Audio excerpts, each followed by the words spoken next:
Welcome to Ojai Valley Community Stadium from Ojai, California, home of the Nordhoff Rangers for tonight's Ventura Orthopedics Game of the Week, presented by the Ventura County Star Kent Brown alongside Jesse Hawkins here for our showdown. Both teams come in with a combined 7-1 record. The home team, the Nordhoff Rangers, 3-1 on the season. The Santa Paula Cardinals, 4-0 on the year. A Citrus Coast League game here at Ojai Valley Community Stadium. And Jesse, recapping how these teams got here so far. For Santa Paula, they are outscoring their opponents by nearly 20 points per game, 147-72. They've had a couple close calls. Last week, a 1-point win over Templeton. The first week, a 4-point win over San Marcos, and then a couple blowouts in the middle. And for your Nordhoff Rangers, you are an alum of the school. We'll touch base later on your career and back when you played here as a Ranger. It was a tough opening week loss to West Ranch, and then the last three games, 42-6, 35-16, 41-20. Nordhoff's outscoring their opponents by 25 points per game in their last three games, all wins. So when you look at this Nordhoff team, it's led by a sophomore quarterback in Lerom Stoneman, but also three-year starter, captain, senior Braden Rogers is the guy who will tote the carries in the backfield. Runs incredibly hard. I've been very impressed. Just seeing pad level, feet don't stop moving. He's a fun running back to watch.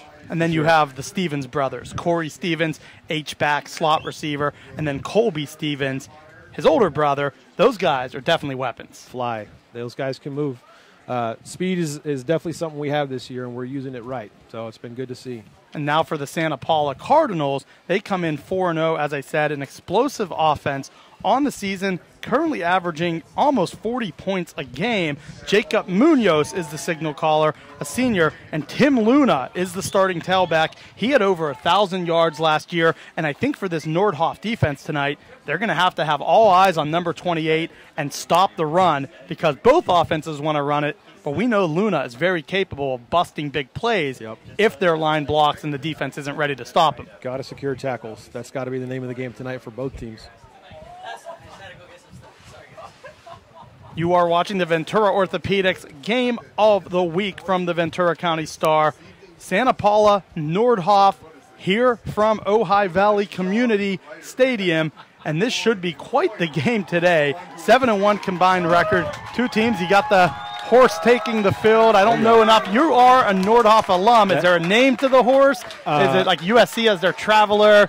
Florida State, I think, has Renegade or whatever it is. Is there a name? You guys got to get one, if not. I knew you'd test me early. I do not know the name of the horse, but that is a tradition. That horse rides out with us every time we come on the field. Now tell our audience about your background, because, again, you are an area player. You went off to college. You were an all-conference player. Tell the audience a little bit about your career. Yeah, was at Nordhoff from 96 to 2000, graduated 2000, had a really good run there. Later in the 90s, went all the way to the finals against St. Bonaventure my senior year. Had a chance to go on and play, and I was running back in high school, so got a chance to go out and play collegiate football at Brown University, and got actually moved to defensive end, and actually ended up having a lot of success there as well. So came back in 04 once I graduated from Brown, had a chance to kind of just start a family and start a career, and then got roped into coaching from 2008 to 2011, and saw it from that perspective. And I had to retire from coaching in 2011 and just kind of help with fundraising and stuff behind the scenes, but I am involved in every facet of it. I've kind of been full circle with Nordhoff, but it's all fun stuff. Should be a fun game here tonight. Kent Brown and Jesse Hawkins here on the call. Citrus Coast League game, 7-1 combined record. All night we will be bringing you scores from VCS Preps on Twitter and VCStar.com. The kickoff from Jake Palmer goes through the end zone, and the Santa Paula offense will start at the 20, and it will be Jacob Munoz, the senior signal caller, coming out for the snaps. We mentioned Tim Luna in the pregame. Their other top weapon is Victor Duran, number 1 on your screen, the junior wide receiver. Christian Solis is another guy that they feel good about, but Duran is absolutely a weapon. Got to keep an eye on him. Duran down at the bottom of your screen. The Cardinals in the white with the Cardinal-colored helmets. And for Nordhoff, how about this? The blue helmets, but a dark gray uniform. Ooh, brand new Adidas uniforms coming out here. Maybe they knew we were coming, and they said we need to look pretty for the television. We knew we were going to be on TV. You know, on first down, the ball goes past the 30, all the way up to the 35-yard line, a 15-yard play, and that's a good high-percentage throw, good blocking downfield, and on first down, a big pickup. Just got to rally.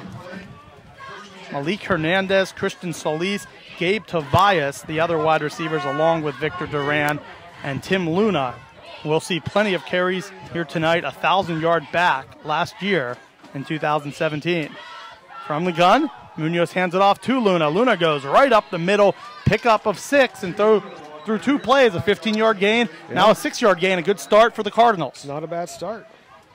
They're moving the ball. That spread's going to keep Nordhoff honest. 3-4 wide throughout their first couple of plays. Again, Santa Paula 4-0 on the season. Nordhoff 3-1. Santa Paula led by Coach Mike Montoya. Nordhoff, Lance Wiggins. Oh, this is an interesting formation. Only 2 wide. With a fullback Power. Up to the left side. Oh. Only a couple yards on second down. A pickup of about 1, maybe 2, and it will be 3rd and 4 upcoming for the Cardinals. That was a pretty good read by that linebacker. He shot the gap pretty quickly. It's hard when you're pulling. You got to be right in that guy's hip pocket. What do you think of these new uniforms? I like them. You know, the blue in the numbers with the yellow with the blue in the helmet, I think it contrasts pretty well. I'd be hyped up if I was playing. Yeah, they look good. Yeah. From the gun, it's 3rd and 4, ball from the 38. Handoff to Luna. Luna hit at the line of scrimmage and tackled down, and coming up making the play for Nordhoff. That time it appears to be for the Nordhoff defense. They came up and made the play. It's now about 4th and 3, as it was Daniel McGrew in on the tackle. So McGrew coming up, 2 tackles already for McGrew in the early going. Yeah, he's been a pretty prolific tackler. 4th and short. 4th and 2 from the 40-yard line. Mike Montoya rolling the dice. Maybe you also try to draw the defense off sides. 4th and 2. Snap goes, handoff to Luna, and he has hit in the backfield. No gain on the play, turnover on downs, and the defense stands, and you were a defensive end in college. You have to like the way Nordhoff's D-line battled. After their first 2 plays where they gave up some big gains, they stepped up big on 2nd, 3rd, and 4th down. That bend but don't break. That's what they always preached. Give up a little bit of yards, but hold when you can. And not bad field position to start. Not at all. Field position in plus territory.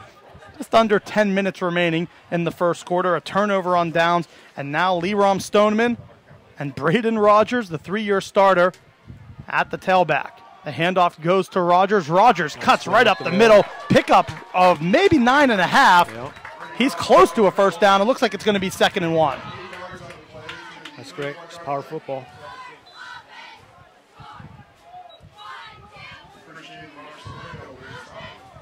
Second and 1, you are watching the Ventura Orthopedics Game of the Week from the Ventura County Star. I formation with the lead block. Goes behind the fullback, and another good game, but now a flag is down on the field. Whenever I see flags like that, I think hold. A lot of times it is. It's assumptive, but... And that's what it is. Rogers has to toss the ball back to the official, so instead of a first down, it's going to be backed up, probably 2nd and maybe 11, 2nd and 12, as the officials will tack off the 10 yards. They're going to set it at the 36, so it'll be 2nd and about 7. It's manageable. Not ideal, though. And McGrew, who was making some big plays on the defensive side, in at the fullback position. Coaches love him. He is a tough, old-school type of player. As the handoff goes to the left side, a short gain of about 4, maybe 5, and it will be 3rd and short. Yeah, sometimes you just got to put your shoulders down and get 4 or 5 yards and be happy with that, you know, and try to get into 3rd and short position. 3rd and 2. It looked like somebody wasn't blocked, or it was some kind of play where it was designed to isolate somebody, but hopefully a 3rd and short pickup. 3rd and 2, ball on the 32-yard line. Rolling out. Stoneman fakes the handoff. Now he's going to be pressured. Stoneman cutting back. Will throw it downfield. Incomplete. A flag is down. And this might very well be, I don't know if maybe there was a blocker downfield.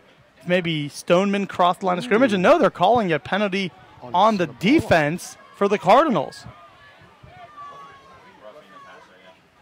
Let's see. Dead ball, roughing the passer on the defense.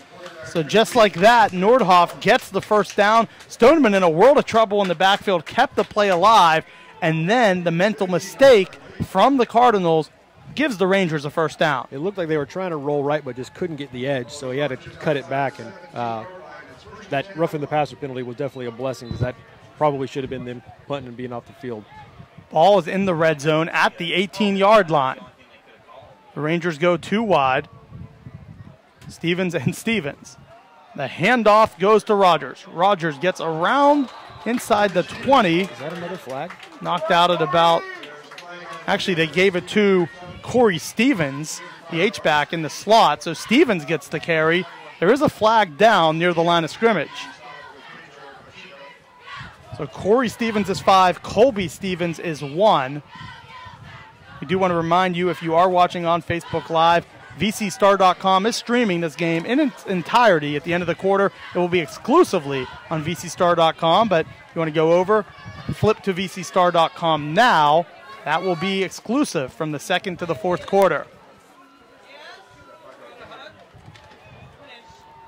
Another penalty will remain first down as the ball is backed out to about the 23-yard line. So 1st and 15 upcoming for the Nordhoff Rangers, and they're 3-1, Jesse. And this is a team that now it's a league game.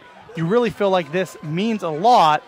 And, of course, you get the first score. It makes it a lot easier. On 1st and 15, the pass goes outside.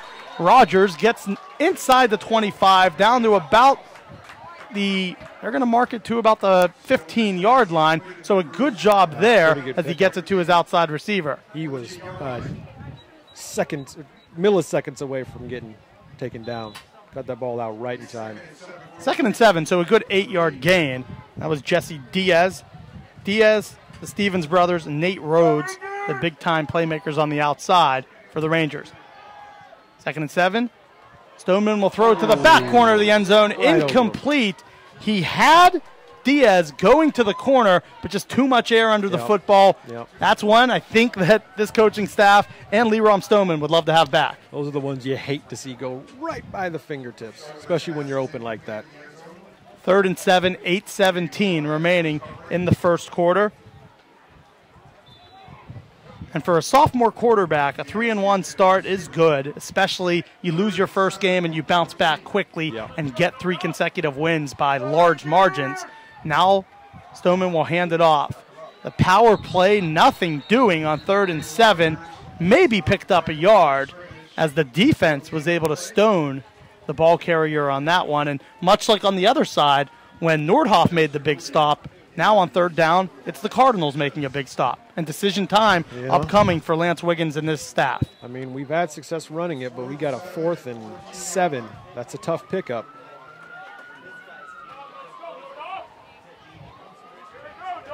Fourth and 7, McGrew remains the fullback, Rogers the tailback. Stoneman under center. Stoneman looking right, throws it incomplete. That time it was a quick slant by Stevens. The pass was too high, turnover on down. So both teams get a first down or two and then turn it over on downs here in the early going. Got a lot of field. I mean, there's a blessing to it. Being backed up like this on roughly the 14-yard line, they got a lot of field to go to get in the end zone. Defense has got a hold. 7:35 remaining first quarter. The Ventura Orthopedics Game of the Week from the Ventura County Star, Kent Brown and Jesse Hawkins. Citrus Coast League game, the Ojai Valley Community Stadium, home of the Rangers of Nordhoff. Zeros on the board in the early going. On 1st down, incomplete. That time for this Santa Paula team, they tried to get it out to the fullback. Angel Segovia unable to corral it in. That was nice because it actually had a run look, and the fullback out of the backfield was pretty deceiving. And he was open, too, if the ball hit his hands. Santa Paula undefeated. Nordhoff 1 loss on the season. 2nd and 10. Ball is on the 15-yard line. Going to shift over a couple guys to the right side. The lone back is Luna. And it will be a quarterback keeper for Munoz. Not much on that one. It's now 3rd and 8, exactly where Nordhoff wants this offense to be. Yep. And another 3rd down chance for the Cardinals. And earlier in this game, they got 2 big plays, 15-yard gain, 6-yard gain, and then after that, the defensive line won the battle. And you're seeing in this, especially on 2nd down, the Nordhoff D-line stepped up again. Yep. See if they start airing it out now. 3rd and 8, 2 wide receivers, Victor Duran, Christian Solis. Solis in motion, going from the right side to the bottom of your screen. They fake to Luna. They throw the screen pass over to Duran, and the defense read it perfectly. They were not to be stopped on that play. And coming up and making the tackle for Nordhoff, it was Will Wiggins, the free safety, the coach's son, stepping up and making the big play. And now, for the first time tonight, we see a punt. Oh, man. That's what you got to do on a screen, is just if catches the ball in open space, rally up, gang tackle, and hopefully stop him short. Marco Mendez, the punter, snaps a little high. Mendez gets it and toe pokes it down to the 45, up to midfield. And now for Nordhoff, they catch it at about the 47, returning it up past the 40, down to the 39-yard line.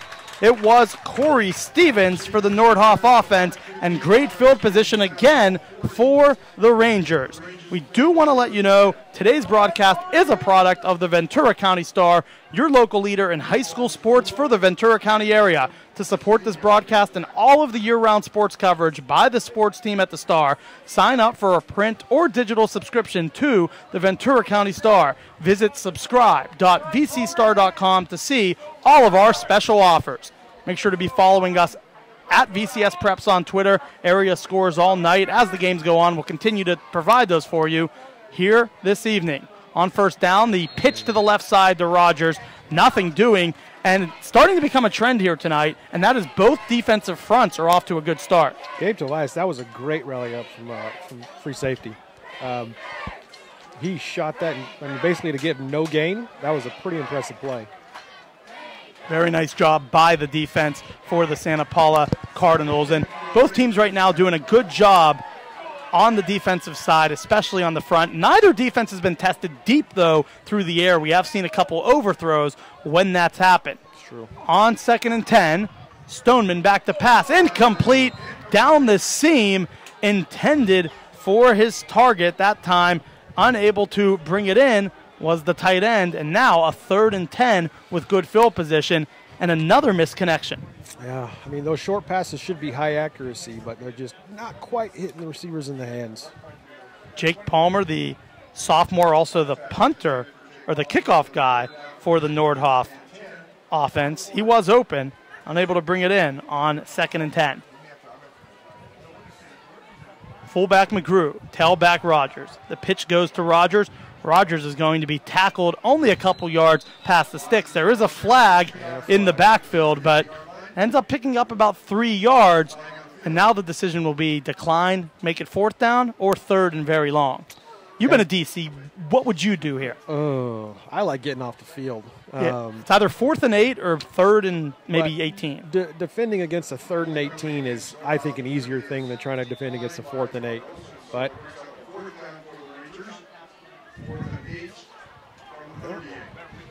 looks like we made the decision to kick. It's a good call.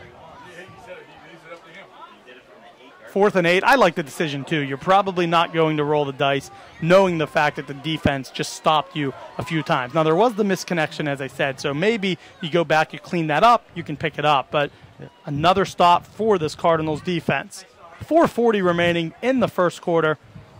0-0. Corey Stevens is the punter. He will take off. Corey Stevens trying to cut back. He is approaching the 1st down marker. Short, though, by about 2 yards. And it will be another turnover on downs. That time, Lance Wiggins and the staff tried to catch the defense off guard.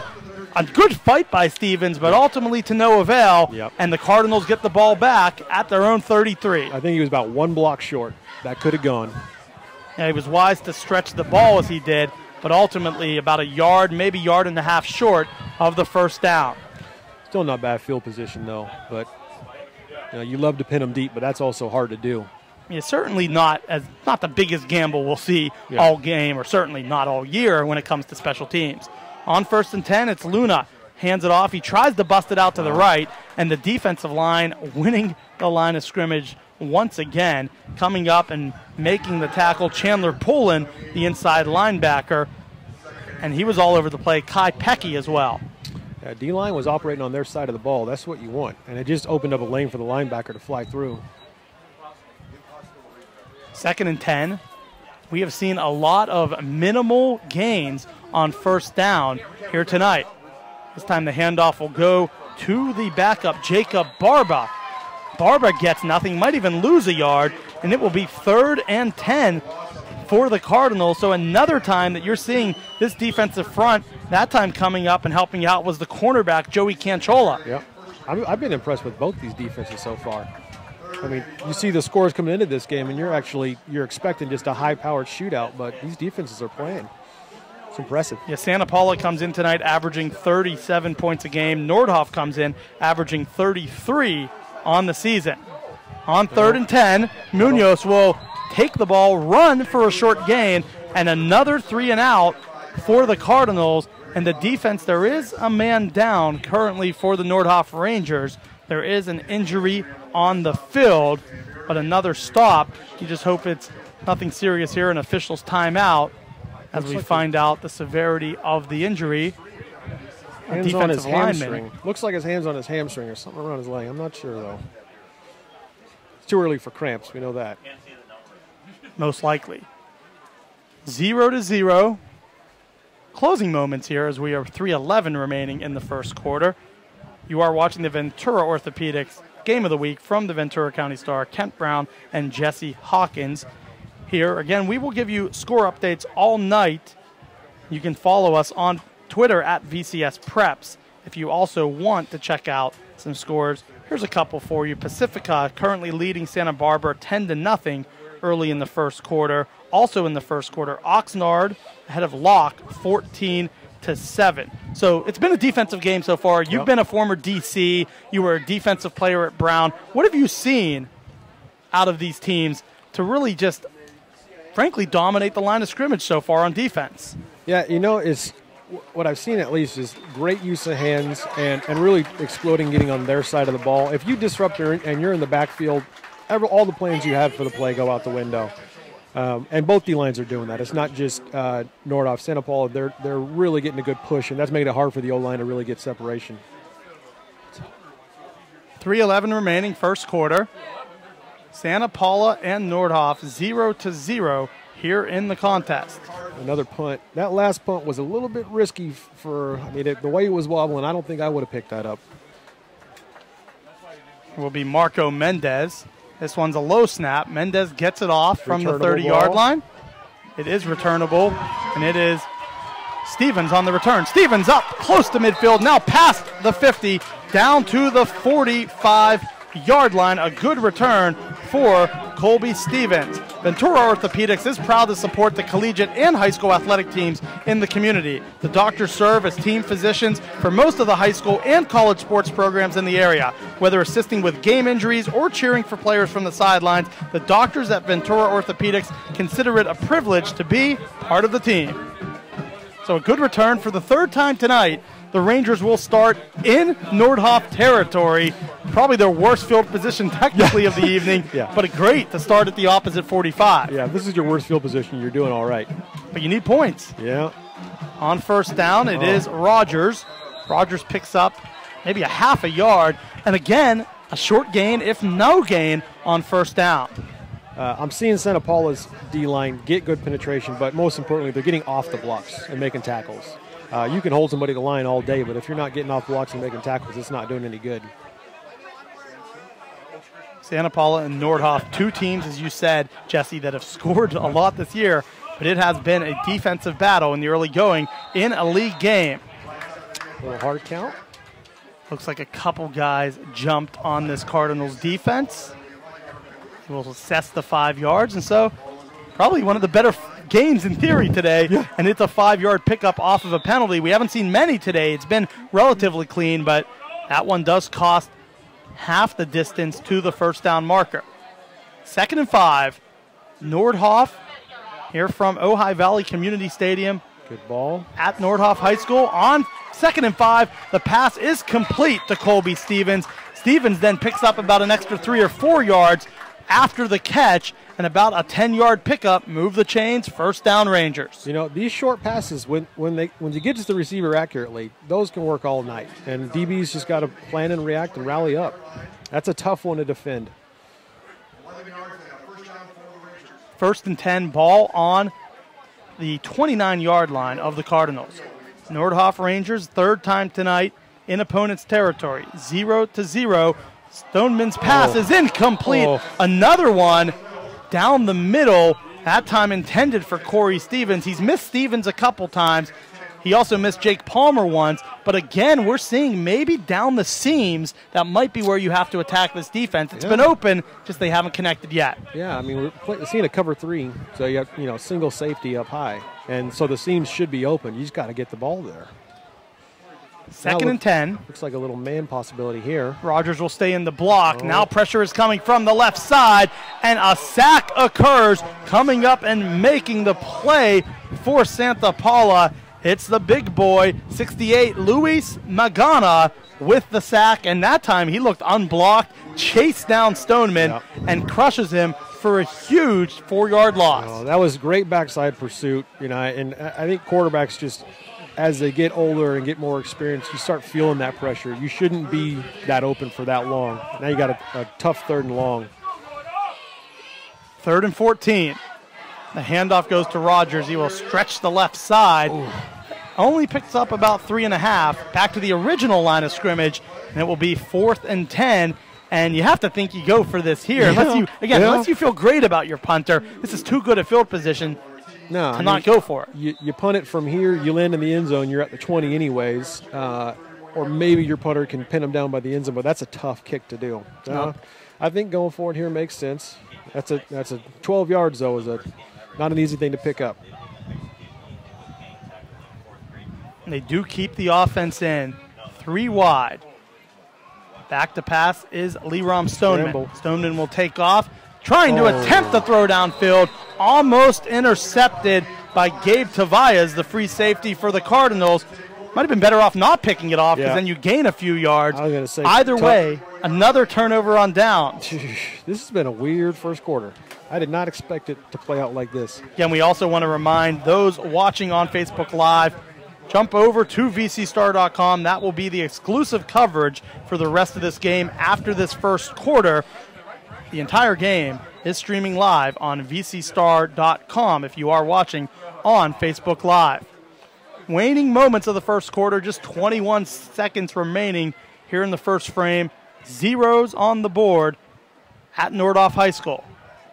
Back to pass, gets it over to Luna. Luna trying to make a man miss, and that's one thing we've seen really well tonight. Great tackling by the Rangers. Yeah, secondary's coming up the ball, really flying up quickly, and most importantly, making tackles when they need to. Clock continues to wind. Most likely will not see another play here as the first quarter expires. We do close out this first quarter from Ojai Valley Community Stadium. It's Nordhoff 0, Santa Paula 0. It's been one of these games, Jesse, as you said. The defenses are making the plays. The offenses have been seemingly not rusty, but just not in sync. Yeah, well, and I don't think either offense has seen a defense of this caliber, so at least so far this year. So everybody's going through an adjustment period right now. Didn't expect a defensive battle, but we'll take it. This reminds me a lot of the old Santa Paula games that I grew up with. They were never blowouts one way or another. They were always dogfights. Today's broadcast is a product of the Ventura County Star, your local leader in high school sports for the Ventura County area. To support this broadcast and all of the year-round sports coverage by the sports team at the Star, sign up for a print or digital subscription to the Ventura County Star. Visit subscribe.vcstar.com to see all of our special offers. Also, 20 doctors with 5 locations in Ventura County, all with one goal in mind, to get you back in the game. Ventura Orthopedics specializes in sports medicine, general orthopedics, pain management, pediatric, and MRI. You can visit at venturaortho.com. The handoff goes to Luna. Luna stiff arms a defensive back at the 43-yard line, picks up an extra 2 yards, and a big 14-yard pickup for Tim Luna. That time they went power. Great blocking, and Luna showed why he's a 1,000-yard back. Yeah, once he saw the seam, he hit it. We let it call it go north and south, not east and west. That was great. Big gain for the Santa Paula Cardinals, trying to get the first score on the board tonight. Both coaches have to love what they've seen defensively. Now they need to adjust offensively. On 1st and 10, the quick pass completed to Christian Solis for about 8 yards, 2nd and short. We haven't seen that much tonight. No, I think the slant is one of the hardest routes to defend, especially in high school when the quarterback gets it out quick. That was just a great job by the corner rallying up and making that tackle. Still a manageable 2nd. 7 yards on that gain from Solis, the senior, from the quarterback, Jacob Munoz, the senior. 2 upperclassmen hooking up on 1st down to set up a much-needed 2nd and short. The offenses haven't had that much tonight. No. On 2nd and 3, the handoff goes to Luna. Has the 1st down. No flags in the backfield. It will be a 1st down pickup. A nice gain of about 6. Move the chains, 1st down. Yeah, a little draw play. Just get bodies on bodies and try to find a seam. Ball in plus territory at the 41-yard line. You are watching the Ventura Orthopedics Game of the Week from the Ventura County Star. Kent Brown and Jesse Hawkins here on the call from Ojai, California. 3 wide. 1st and 10, ball on the 41-yard line. Yeah. Nordhoff wearing gray for the first time, brand new uniforms with the blue helmets. Santa Paula in the traditional Cardinal helmets, white jerseys, and white pants.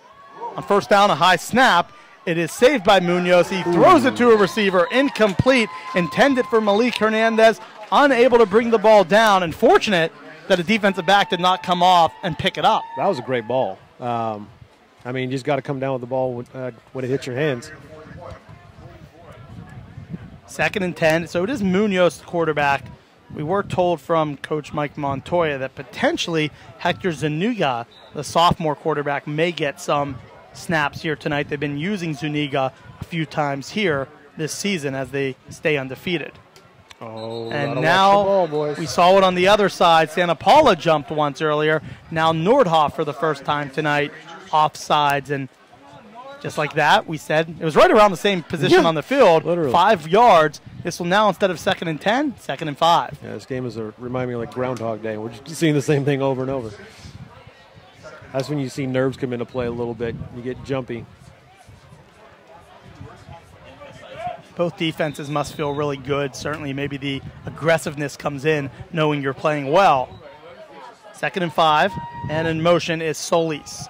They hand it off to Luna, the tailback. Luna wide open, inside the 20, down to the 10, tackled at the 8-yard line, and Luna picks up 27 yards. A shoestring tackle saves the score, but another huge gain for Tim Luna. He broke one right here, and I thought that was going house. That was a great effort to actually catch up with them and stop them before they got in. Now you got possibility for a goal line stand or possibility for Santa Paula to actually get in the end zone. No score here tonight. Luna and the Cardinals trying to change that. Both teams, their identity on offense is generally to run the football, as a timeout was called by the Nordhoff Rangers. Ventura Orthopedics has one goal in mind: to get you back in the game. The doctors are well versed in the special orthopedics needs of both the amateur and professional athlete. Many of the physicians currently serve as team doctors for most of the area high schools and community colleges. 20 doctors, 26 physical therapists, all with an athlete's best health performance in mind. Learn more at venturaortho.com today or call to schedule an appointment at 800-698-1280. Also a reminder, tonight's broadcast is a product of the Ventura County Star, your local leader in high school sports for the Ventura County area. To support this broadcast and all our year-round sports coverage from the sports team at the Star, sign up for a print or digital subscription to the Star. Visit subscribe.vcstar.com to see all of our special offers. For the first time tonight, we have a goal-to-go situation. First and goal, ball at the 8. The single setback lined up to Munoz right is Tim Luna. Luna was stymied in the first quarter, has had a really nice start to this second quarter. The handoff will go to Luna. Luna cuts up at the 5 for a touchdown. An 8-yard scamper. Read the defense, cut it outside. A beautiful run by Luna. Good downfield blocking, and he walks in for the first score tonight. That's a very tough one to defend because they spread out in a spread formation but ran the ball. So you, as a defensive player, you're probably trying to lock down on the outside on the receivers, and then you just don't have as many guys in the box. And if running back finds a seam and can do it, you're in. That was a good run. First score tonight from the Cardinals, undefeated on the season, a league game here in Ojai tonight. The kicker for Santa Paula is Marco Mendez. He handles kickoffs, punts, and place kicking. The holder is Victor Duran, the best receiver on the team. Snap back, hold down, kick is up, and it is through. And Santa Paula now leads 7-0 after the 8-yard scamper from Luna. And talk about Luna on that drive. He made some big plays. Yeah. When you're a running back, you kind of start getting into a groove once you've gotten the speed of the team down and once you start seeing where the seams are going to be. And I think they've changed some things formationally where they're spreading it out a little bit more and just giving him the opportunity to find where the opening is and just hit it. 3 big runs on that play. Or on that drive, for that matter. Yeah, and after the first quarter where there was no score and the defense was seemingly winning the battle of the line of scrimmage, there was a draw for a big gain and then just a couple other ones. And the last one was good vision by Luna as well. Yep. Saw that inside wasn't going to happen, cuts it outside, and walks in for the score. So D-line needs to focus on squeezing down the gap so there's not as much room to run. And then when they do see him coming through, get out those blocks and make a tackle. Another score update, St. Bonaventure leading Hart at the end of the first quarter, 13-0. Also Malibu leading Wainimi 14-0 in the early stages of their ball game. And then Birmingham up ahead of Agora 8-0 at the end of the first quarter. Again, follow us at VCS Preps on Twitter and VCStar.com with area scores all night long. Santa Paula gets the first score. 7-0 they lead as the kick is going to go near the sidelines and out of bounds for the penalty. That time Mendez not able to get it down towards the goal line. Looks like he's hobbling a little bit. I don't know if he may have slipped or hurt some on that kick, but that was definitely, I don't think that was intentional. No, a sidewinder. Almost went out of bounds close to the 35-yard line. And so, again, the worst field position of the game for Nordhoff, but still, relatively speaking, pretty good field position after the penalty. Yep. For the Rangers tonight, 3 possessions in opponent's territory, 0 points. They've had plays down the seam that they haven't hooked up. They had a play in the corner of the end zone a little bit overthrown. Yeah, you hate to look back on that because those are definitely missed opportunities, especially with how open receivers have been. Just calm down, throw the ball to the receiver, let him catch it. Even if you're not, every ball doesn't have to be a scoring ball. Just move the chains. Lerom Stoneman, the sophomore quarterback. 3-1 on the season, 3 consecutive wins by an average of nearly 25 points per game as Stoneman starts off under center. He will pitch it to Rogers. Rogers trying to go to that short side of the field. How do you feel about that, the short side pitch? I've never liked it. As a running back, you want as much room to operate as you can find. And, you get any kind of missed blocks over there, and all of a sudden your chances of actually breaking one are just that much worse. Now, and sometimes you do it to the short side, so you now have a wide side to come back to, but we'll see how they use that. Short gain of just a yard, and it's been a common theme for both teams tonight, not picking up much on first down, making second and long advantage defense. On 2nd and 9, the quick slant. It is caught by Colby Stevens. Stevens up past the 50-yard line to the 47, and that is a 17-yard hookup. Stevens made the play, a good throw, and the defense wasn't far off, but as you said, that's hard to defend, those quick slants. Yeah, that is, like I said, one of the toughest routes to defend in high school football, and also a tough route to throw accurately. And for the 4th time tonight, Nordhoff in Cardinals territory. from the gun. Stoneman incomplete as it hops in front of Colby Stevens, his senior intended target. And sophomore quarterback, first year starting. You mentioned nerves early in this game, maybe on an overthrow. This is game 4, but also a confident quarterback that's now won 3 straight games. Yep. What have you seen out of Stoneman so far tonight? Well, you don't know if you got nerves because now you're in a league game where everything counts. Those games are warm-ups, but on 1st and 10, the handoff goes to Rogers, and that's a good gain. One of the better gains we've seen here from Rogers tonight. Yeah, I mean, if you're getting 5 yards a pop or something close to that, you have manageable third downs. This is a little long, so question is, do they throw it or do they try to run it again? And maybe set up a 4th down? Yeah, limited success throwing just from an accuracy standpoint, but it seems like things are starting to click a little bit. Receivers are Corey Stevens, Colby Stevens, and Jesse Diaz. And now a flag comes out. And another penalty. Who's it on? This is a big one because it either sets up 3rd and short or 3rd and very long, as the officials will discuss it. And they're calling it. It appears on Nordhoff is what they initially signaled. Huh? They will back off the Rangers, so instead of 3rd and 7, it's now 3rd and 12. What are you thinking defensively here, though, if you're Santa Paula? You're up 7-0, it's now 3rd and 12. You mentioned accuracy has not been the strength so far. Is it just fundamentals, make sure you tackle, see the quarterback, and also, is there a potential draw play here where maybe you catch the defense off guard? Well, it looks like we got a cover 2, so we got 2 safeties here basically almost at the stick. So they're basically just trying to keep everything in front of them. That's what I'm seeing. 3rd and 12. Man in motion is Diaz.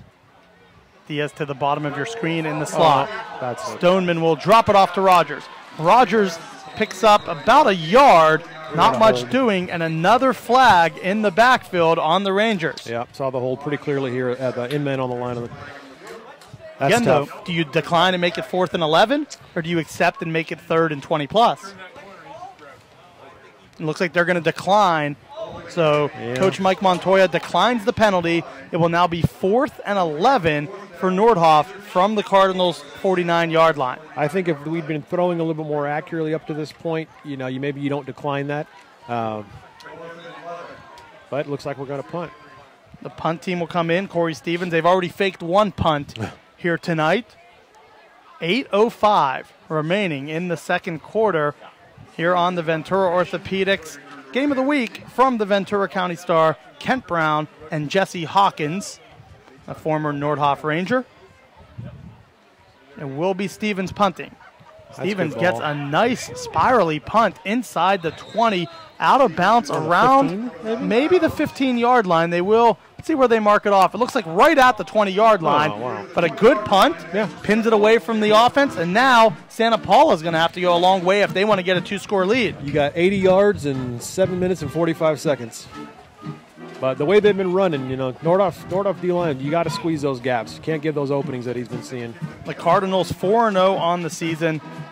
They're averaging 37 points a game, only allowing 18 a game, doubling up their opponents, a 19 points per game average margin of victory. And then for Nordhoff, 3 consecutive wins by an average of 25 points per game. So both teams come in confident and red hot. 7-1 combined record. On first down, it's a screen pass to the outside, and separating from the defense, running down the sideline, it's Victor Duran. 20, 10, 5, touchdown, 80 yards for Victor Duran, no flags, and now Santa Paula builds the lead. This formation, there's 4 wide receivers. It's making the DBs have to be honest, and you get a quick pass out there, and if guys don't rally up or you get a block, you can have big plays out of there.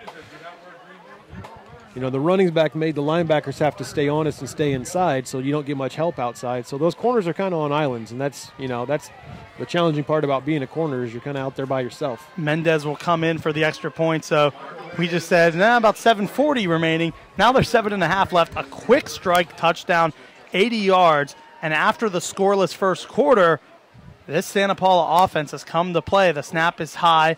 It is held down, and the kick is up and through as the Cardinals now build a 14-0 lead over the home Nordhoff Rangers. At Ventura Orthopedics, they offer state-of-the-art technology to ensure their patients receive the best care available, always staying abreast of the latest developments. In orthopedic medicine, the doctors and surgeons have been among the first in the community to perform many advanced orthopedic treatments, including total hip replacement. Learn more at VenturaOrtho.com today and let them help you get back in the game. 14-0 here from Ojai Valley Community Stadium. Kent Brown and Jesse Hawkins. 14-0 Santa Paula off of the 80-yard strike. So in terms of big plays, we've now seen a few out of the Santa Paula offense. We still have yet to see this Nordhoff offense get going with big plays. Yeah, Santa Paula, this spread formation, Nordhoff's got to find a solution for that. And you don't know if it's man, so you can have more guys in the box. But they're being successful right now running and passing, so it makes it definitely a challenge from a defensive coordinator standpoint. Another weird kick. A weird kick, as you said, and it goes out of bounds again. So for the second time in a row, Mendez's kickoff, maybe they are trying to get it to one of the up men, but instead, now back-to-back kicks going out of bounds for the Cardinals, and another good field position for Nordhoff. I mean, I think Coach Wiggins would take 35-yard line starting position any day of the week, but I don't know if it's fear of not kicking it deep so you don't get a big return, or if it's just, a miss again.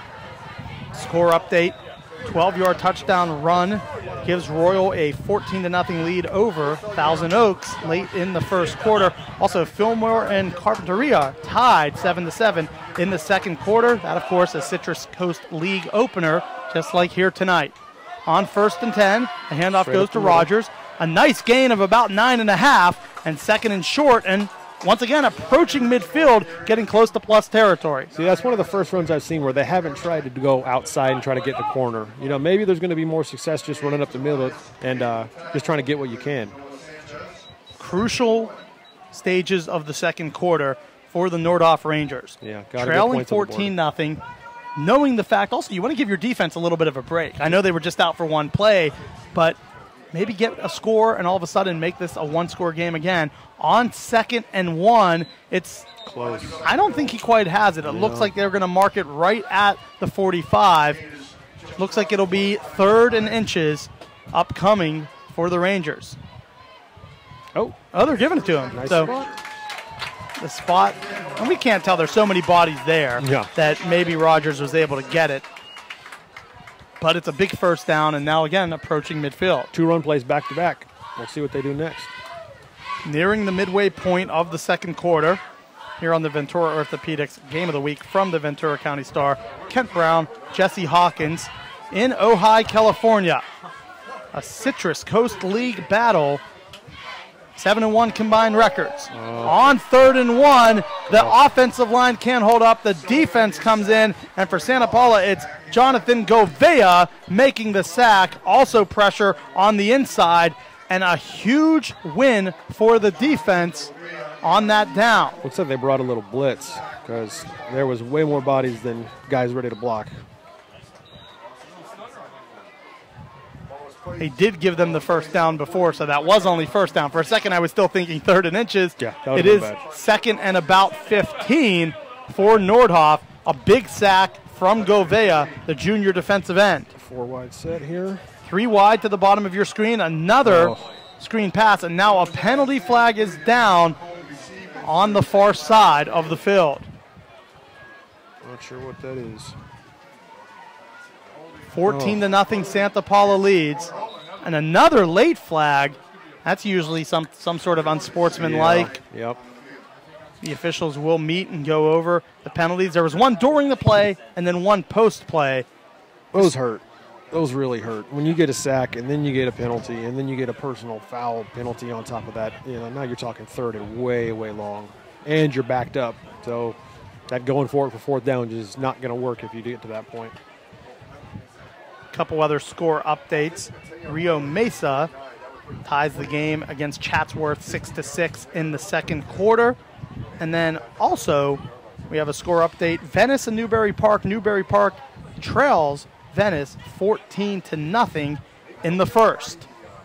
The officials continue to discuss the penalties. There was a holding on Nordhoff during the play, and then unsportsmanlike on Nordhoff again.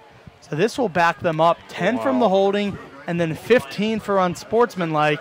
And so when they were approaching midfield, they were almost up, I think, at the 46. It now looks like they're going to be backed in all the way to about maybe their own 25-yard line. Yeah, that's going way back. And that, it might even be further than that. It will probably assess about 25 yards, which will go all the way inside their own 20. So a big loss. They will mark it officially at the 23.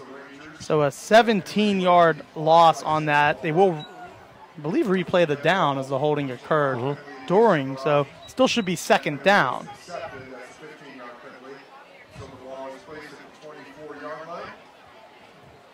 Should be second down.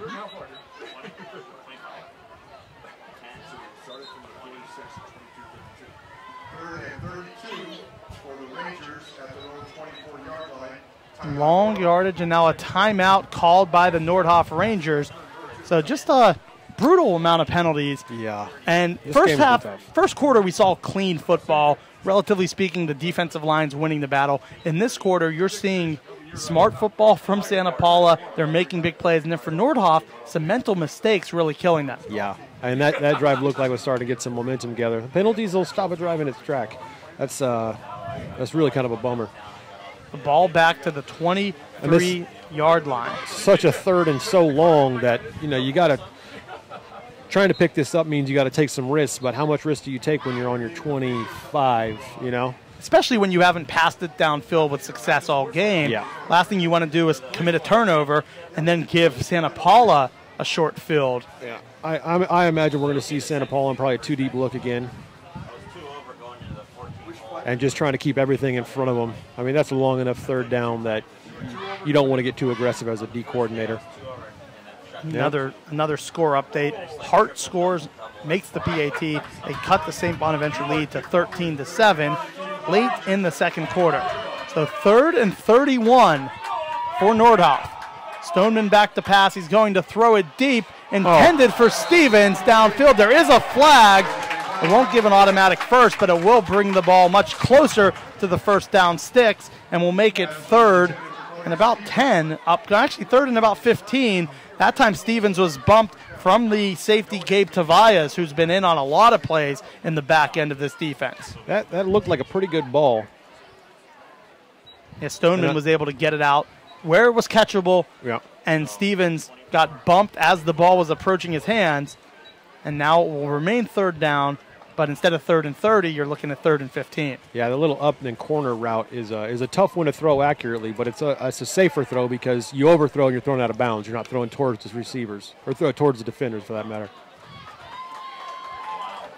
All right, so we have a 3rd and what now? Let's see where they put the ball. There was also a flag in the backfield as well. Oh, good grief. So just as we were just commenting on the smart play of the Cardinals, now the officials will mark off the penalty all the way to the 40-yard line. So it is 3rd and 16. Still a tough pickup. Still a very, very tough pickup, especially against this defense. They're not giving much. So 2 different penalties on the defense, both of which they have to take one for 15 yards. 3rd and 16, ball at the 39-yard line. It will be Rogers with the handoff. Rogers crosses the 45 up to the 48, and now down 14-0 near midfield. This is now 4th and about 2 or 3. Oh, we got a new set of downs. New set of downs with both penalties then. Yep. So how about that? Because there was also the roughing the passer, the personal foul. Wow. That's big. And now instead of punting the football or going for a 4th down, you're 2nd and 2. Yeah, a huge 33 to 2nd and 2. That's 180 for sure. On 2nd and 2, the handoff goes right towards the sticks. He's probably down. Rogers was down before the ball came out. Still a little short from what it looks like. The ref's marking it right in front of us here, so we have a good vantage point here on this first down marker. It will be 3rd and 1 for the Rangers. Stoneman the quarterback, Rogers the tailback, McGrew the fullback. You have to think all 3 of these guys here trust that you can get 3 feet and move the sticks on 3rd and short. Snap goes to Stoneman. The handoff is up to Rogers. He easily gets the first down, and now the ball is past the 50-yard line. First down for the Rangers. Oh, man. I did not expect that reversal. To go from a 3rd and 33 to now we're at first down inside of the 50. Yeah, 2 penalties committed from Nordhoff, and then on the next play, 2 committed from Santa Paula, including a personal foul penalty, gave the automatic first. 4:20 remaining in the second quarter. For the 5th time tonight, Nordhoff in Cardinals territory. On 1st and 10, the pass is complete to Stevens.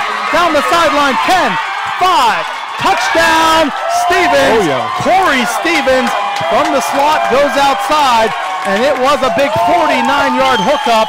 And for the first time tonight, a downfield pass is caught and a big score. That was one of the best balls I've seen tonight. Led him perfectly, caught it in stride, got it in. A 49-yard strike. Corey Stevens, the junior, he is one of the top playmakers for this Nordhoff team. And just like that, the lead is cut in half if they can make the PAT.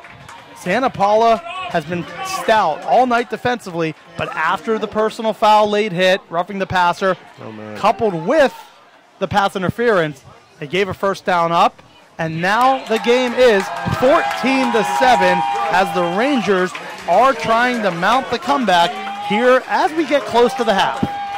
They really needed that touchdown. That was definitely something they had to get before they're going into half. Now, the question is, with 4:06 left before the end of the quarter, did they leave them too much time?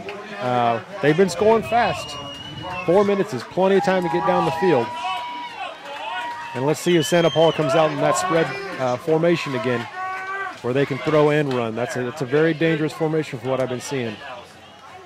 Tonight's broadcast is a product of the Ventura County Star, your local leader in high school sports for the Ventura County area. To support this broadcast and all of the year-round sports coverage by the sports team at the Star, sign up for a print or digital subscription to the Ventura County Star. Visit subscribe.vcstar.com to see all of our special offers. That's subscribe.vcstar.com. 4:06 remaining in the second quarter. You are watching our Ventura Orthopedics Game of the Week from the Ventura County Star, from Ojai Valley Community Stadium, home of Nordhoff High School. The Rangers cutting the lead in half. Now trail the Cardinals of Santa Paula 14-7. Got a cover. Upman will take it at the 25. Now returning it up to the 40, to the 50, breaking it to the 40, down to the 30, out of bounds inside the 20. A big pickup for Santa Paula, and that was Gabe Tavares. We've seen him at free safety. They have a short kick. He catches it. Nobody touches him until he's in the red zone. And for the first time tonight, we see Santa Paula with great field position. If you're going to pooch kick like that, your guys got to get down the field, and they got to make that tackle. You always second guess yourself. Do you pooch kick and then you try to get there and pin him relatively deep, or just kick it in the end zone? Santa Paula will start their drive at the 15-yard line of the Rangers. Jacob Munoz, the quarterback. Man in motion, the big fullback. Tim Luna at tailback. Already one touchdown tonight. Luna inside the 10, down to the 9-yard line. So a pickup of 6, 2nd and 4. That's a tough play, that read option. So send the receiver in motion. You can fake that. You can fake to the running back. Quarterback could keep. That's a tough one to play against. Everybody's got to play responsibility football. And I also like in the red zone, they're bringing in that fullback Segovia to be the lead blocker for Tim Luna. On 2nd and 4, the handoff goes outside. Luna attempting to get up to the first down marker. He's right at the sticks. It will be either 3rd and short. They're going to say just short. 3rd and 1. I can't see Santa Paula throwing here. No. Can't imagine with a guy like Tim Luna, especially when he just scored from this territory earlier on an 8-yard gain. They got to watch the count, watch the ball. You can see that also. You get nerves on these 3rd and shorts by the goal line. 3rd and 1. There's 2 wide receivers. Duran and Solis. The handoff goes to Luna. Luna has the first down, approaching the end zone. And they are saying short of the goal line, but it will be 1st and goal from inside the 1 Big-time power football on that play. Yeah, D-line is just not operating on their side of the ball anymore. I don't know what's going on. Either Santa Paula is finally kind of getting their groove, but really you're seeing the whole pile move. Jacob Munoz, the quarterback, the senior. Cardinals are 4-0. This is the start of Citrus Coast League play. From the gun, the handoff goes to Luna. Luna will cut in unimpeded as he crosses the goal line, a 1-yard score. And just like that, 15 yards later after the great return, the Santa Paula Cardinals build the lead back up to double digits. Yeah, this has been a field position game. You know, have that played out where they pin them deep or even just get the ball on the 20 to start. Yeah, I don't know if there's enough time to score, but Santa Paula's offense is moving. We'll see what halftime adjustments every team makes, but Duran the holder, Mendez the place kicker. This time they're unable to get the snap back, but there is a penalty flag. It's like defense jumped. That could be a huge break as Duran was unable to catch the snap, although maybe some of that had to do with the fact that you had defenders coming in early. Yeah. It is offsides on the defense. Mendez so far perfect on the night, 2 for 2 on PATs. He's also been the kickoff guy, and he's had 2 penalties on those. So if that continues, maybe Nordhoff gets better field position again. That's what's not making any sense. Field goals are going straight, but these kickoffs keep going off to the side. So I don't know if that's intentional or just happens to be coincidence of 2 mistakes on the kickoff, but it's interesting. 2:10 remaining in the second quarter. Santa Paula has never trailed in this game. It was 0-0 at the end of the first. Santa Paula 14 straight. Nordhoff on their last possession cut it to 7. And now with a PAT, could be back to a 14-point lead. Snap back. Duran's hold is down. And the kick for Mendez is up and through. And so a quick 15-yard possession takes 2 minutes and 4 seconds off the clock. And back to a 14-point lead. And special teams are always one of those, when everyone breaks down a game, and it's even us included. I'm sure if we had a longer pregame, we might have talked offense and defense. Probably wouldn't even have discussed special teams in great detail. But special teams can make or break so many games. Yeah. And you saw it on that play. It was an intended short kickoff, and then it was caught from the free safety Tobias, the up man. He breaks it untouched until he's past the 30. And that ends up being a huge blunder as it gives a very short field to the Cardinals. Yeah, special teams are a third of the game. You know, that's what they teach you in college. You got to be good at all facets of it. That's just hard because couple score updates. Chatsworth takes a 12-6 lead over Rio Mesa in the second quarter of that contest.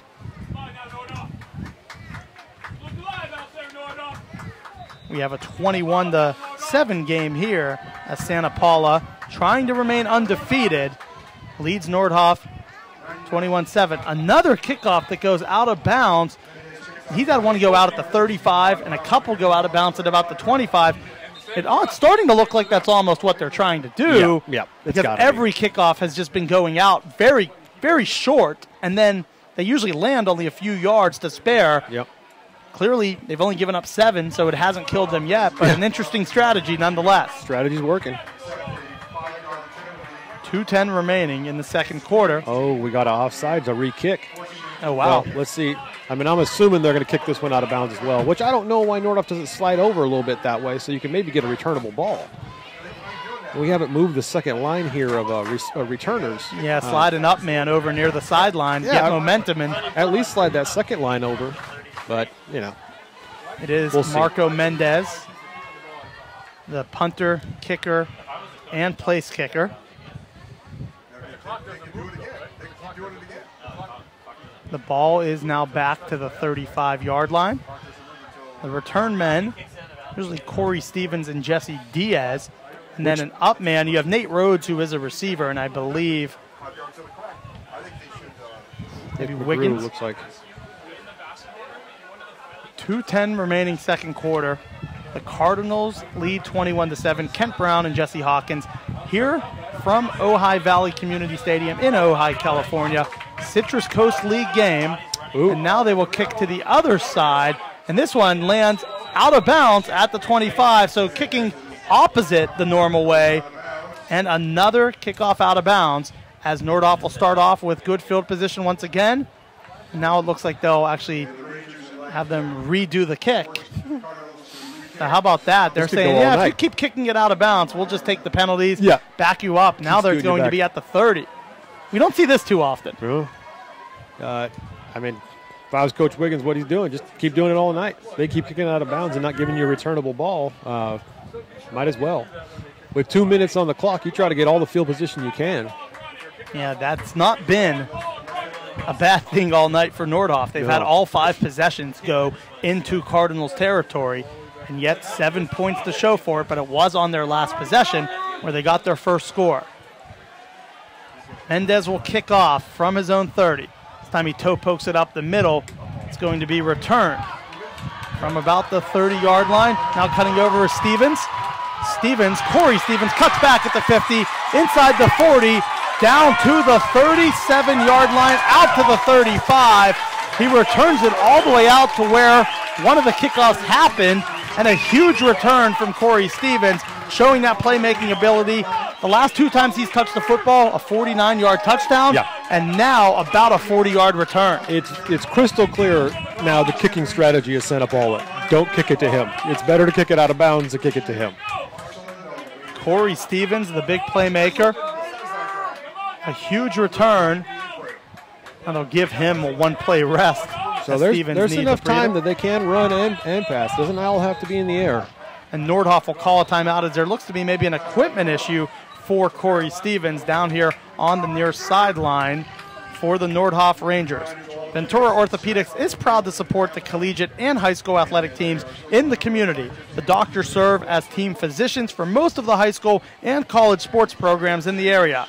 Whether assisting with game injuries or cheering for players from the sidelines, the doctors at Ventura Orthopedics consider it a privilege to be a part of the team. Tonight's broadcast is also a product of the Ventura County Star, your local leader in high school sports for the Ventura County area. To support this broadcast and all of the year-round sports coverage by the sports team at the Star, sign up for a print or digital subscription to the Ventura County Star. Visit subscribe.vcstar.com to see all of our special offers. That's subscribe.vcstar.com to see all of our special offers.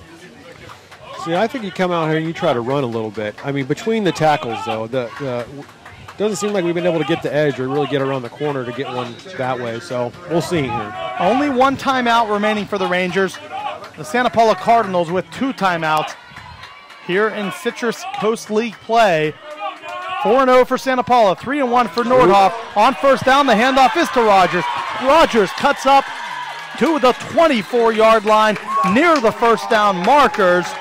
A great run on first down. Yep. He's got to keep your eye on the clock. They're calling it a first down, so a 10-yard pickup and a huge gain as they are approaching the red zone. And Nordhoff, all 6 possessions tonight, they have been in opponent's territory, trying to close the gap a bit. On first down, it's Stoneman. He will run right. Stoneman will find his intended target for a 9-yard pickup. Second and 1 awaits. That's all you need. Not every ball has to be 20, 30 yards down the field. That time it was Diaz on the outside with the reception. Second and short, 1:20 remaining. Ball in the red zone once again for the Rangers. On 2nd and 2, the pass is dropped by Corey Stevens. Oh, that hurt. Unable to snag it, and now it will be 3rd and 2. Well, at least you stopped the clock, but now you got a 3rd down, which they're more than likely going to go for it on 4th down either way, but you need those balls. 3rd and 2, ball is on the Cardinals' 17-yard line. So a huge return from Corey Stevens, a big gain by Braden Rogers, and that is how this Nordhoff Rangers team is down in the red zone. 3rd and 2, it's Stoneman, back to pass. He's going to intend for Stevens, incomplete, and a pass interference call from the back judge. That will move the ball half the distance, and it will be first down for the Rangers. That's huge. 4 downs on, what, probably the 7 or 8 yard line. with still about 1:05 on the clock. That's not bad. Yeah, plenty of time now, especially with a timeout in hand. You have to think whatever you want to do offensively. The one thing, of course, you don't want to do, can't commit penalties and back yourself up. No, it's not where you hold. Do not get a holding penalty down here. The Nordhoff Rangers getting the home game. Citrus Coast League play. Santa Paula 4-0. Nordhoff 3-1. 3 consecutive wins for the Rangers after their opening week loss. The brand new uniforms, they got them this week. Adidas, the dark gray with the blue and yellow with the blue helmets. Looking sharp, trying to get a touchdown. On 1st and goal, the pass is a quick slant, incomplete for Colby Stevens, and another flag down. Wow. So Colby and Corey were the 2 receivers lined up to the bottom of your screen, this time intended for the senior Colby Stevens.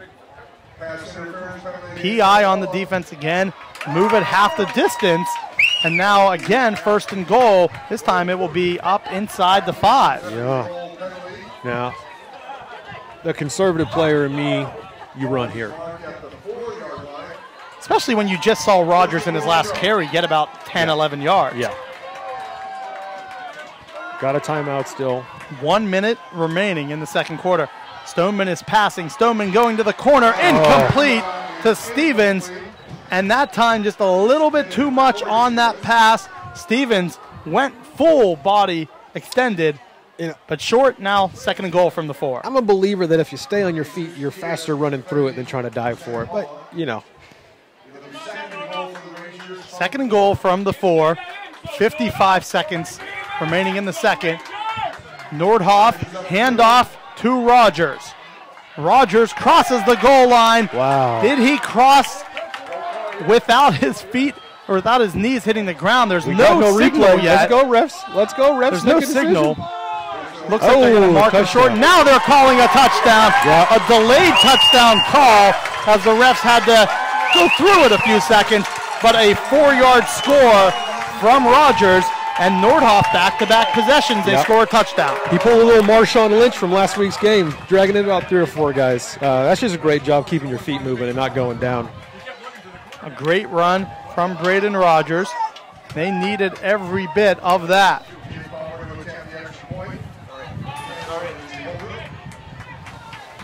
Snap back, hold down. Kick is up, and kick is through, added by Jake Palmer.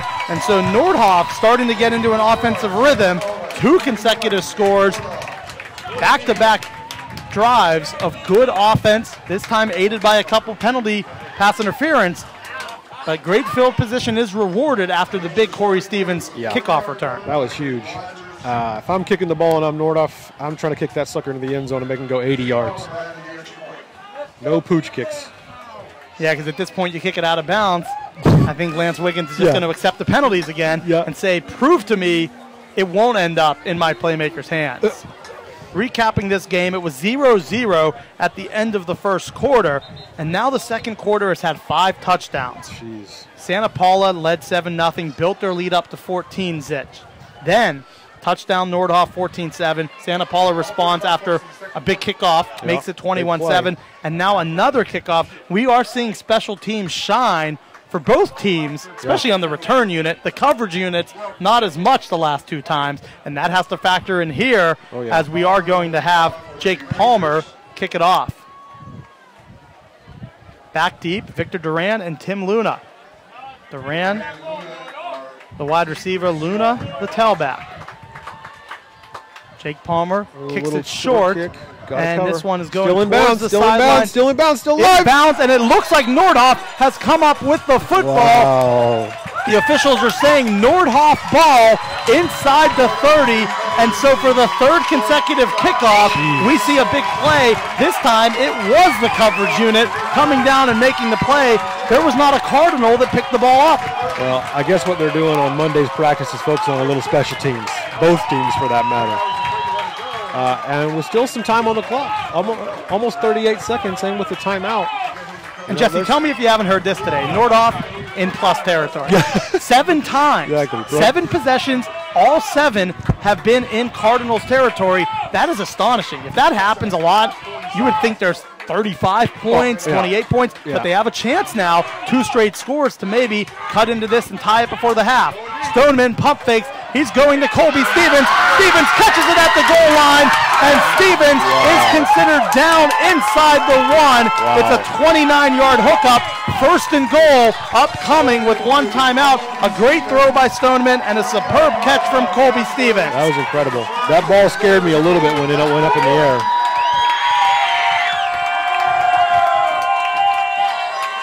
Now you probably want the clock to keep running. Yeah, exactly. There is a player down there, maybe working on a calf. Looks like a calf cramp. Hydration is key, boys and girls. An official's timeout, 30 seconds remaining here in the second quarter, and we have a shift in this game. And when you watch this game just a few minutes ago, we're thinking, can Nordhoff maybe score and get a 7-point deficit going into the half? Now they are about a half a yard away from tying this ball game up. Yeah, I did not expect it. Stoneman will go under center. You have McGrew, the fullback, Rogers, I see this the back. Right. It will be a quarterback sneak. Stoneman will be near the goal line. The officials taking their time again, and now another delayed touchdown call with 20 seconds remaining in the second quarter. A well-designed quarterback sneak, and the sophomore quarterback follows the center and gets the score. I think everybody, myself included, expected a pitch out to Rogers with the lead blocker McGrew, but quarterback sneak, catch him off guard. Those work, especially from the 1 yard line. So the Nordhoff Rangers, high ball, special teams in the last 3 kickoffs. We have a great return from Santa Paula, a great return from Nordhoff, and then they recovered their own kickoff in short yardage. This has been a very fascinating second quarter. We've already seen now 6 touchdowns in the second quarter alone after a scoreless first frame. You know, I don't think Santa Paula expected that little pooch kick. I thought I think like me, I thought they were going to kick it deep. So Nordhoff capitalized. Yeah, it somehow stayed in bounds, and Santa Paula were unable to just fall on the football. And 2 plays later, 29 yards, 1 yard. You're now a PAT away from tying this up. Snap back, hold down. The kick is up, and it's through. And Nordhoff ties this game for the first time since it's been 0-0 early in the quarter, and all the credit goes to Leron Stoneman on that drive. 29-yard pass, a beautiful strike to Colby Stevens, and then the 1 yard quarterback sneak. You know, those corner routes are incredibly hard to defend because if the ball is placed in the right spot, it's really the receiver's ball to drop. And it's a tough one for the DB to get back there and be in a good position. Well, we wanted a fun one. We expected a close, contested ball game, and it has been close. The largest lead has been 14, and now that is entirely erased as Nordhoff has closed with 2 touchdowns in the final minute of this second quarter.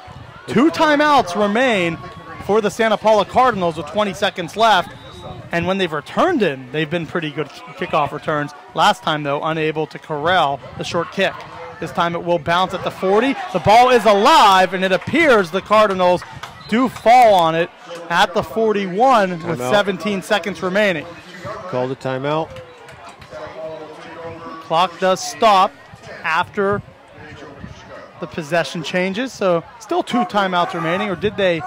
No, they burned one. I'm pretty sure. Actually, no. Santa Paula looks like all 3 of their timeouts. Santa Paula kept the timeout, so 2 timeouts remaining. Very crucial down here because if you don't bust one or you don't get a big gain, maybe you just run out the clock afterwards. There will be 3 wide receivers to the bottom of your screen on the wide side of the field. On the short side is the most dangerous of the Santa Paula receivers. That is Victor Duran at the top. Duran, Solis, Tavallas, and Hernandez. He's safe. 4 wideouts in front of him. Now they will throw a screen. No blockers, but a great job by Luna to cut it up for a first down past the 50-yard line up to the 47. And with 8 seconds left, you would think Santa Paula might use one of those 2 timeouts. That's exactly what the Cardinals will do. Another big gain on first down. It's been after the first quarter where we saw minimal gains on first down. That was a smart play, but how about Luna separating from 3 defenders and picking up a first? It's a great little dump pass and just makes somebody miss. You know, Nordhoff's got to do a better job of taking better pursuit angles because they're not coming at them the right way and they're not securing tackles. A couple other score updates here from the area. Make sure to follow us at VCS Preps on Twitter. Wainimi, a 3-point edge over Malibu at the half. That is very pertinent to these two teams since it is a Citrus Coast League game. Also halftime, Westlake leading Moore Park 28-0 in that game. And then at halftime, Carpinteria 14, Fillmore 7. So another one. You got a hole there, right over there. Oh. Now on the final play of the half, it is Munoz moving to his left. Munoz is going to be hit at the 50. Nothing doing. And so all the momentum shifts at the half to the Nordhoff Rangers. They trailed by 14 twice in the second quarter, but 2 scores in the final minute gets it to 21-21 at the half. We will step aside and we will come back in the third quarter. You are watching the Ventura Orthopedics Game of the Week from the Ventura County Star. Nordhoff 21, Santa Paula 21 at the half.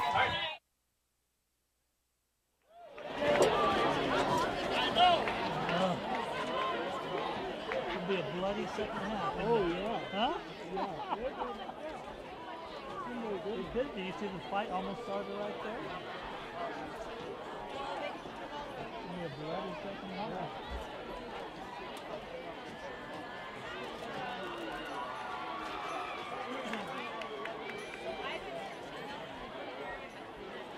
I guess all the kids, I think they're all going to next year. Oh, they are.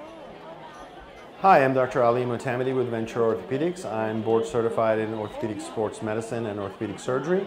I'm going to talk to you about shoulder injuries in football players. Typically, the shoulder injuries are of two kinds. One is a shoulder dislocation.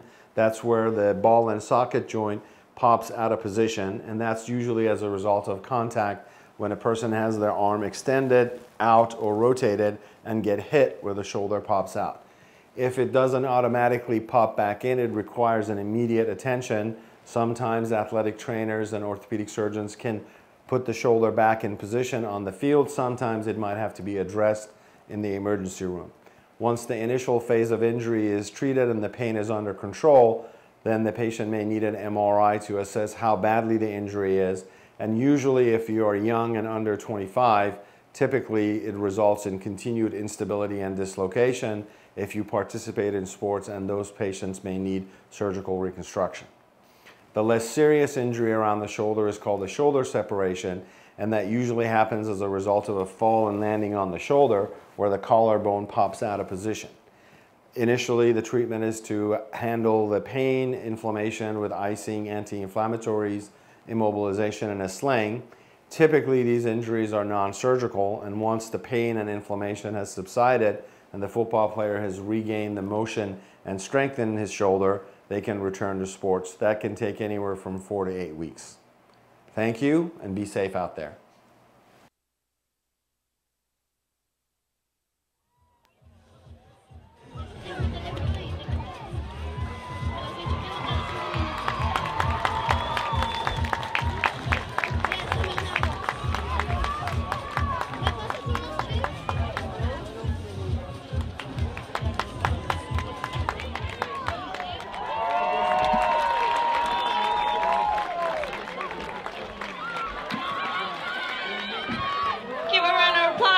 Cheerleaders!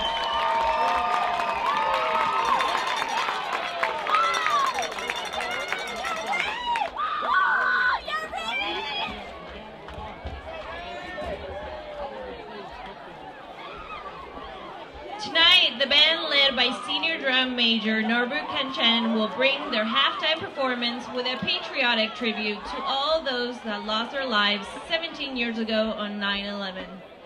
Tomorrow, for the 25th year, the band will be performing this piece in the Danish Days Parade in Solvang. Concluding their performance, the band plays Set Sail from its 2018 competition field, Uncharted. We featured trumpet soloist Sean Rothermel and Felipe Crow. Finishing up our halftime show will be the Ranger Fight Song. Join us for the Ranger Spell Out.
Really, yeah.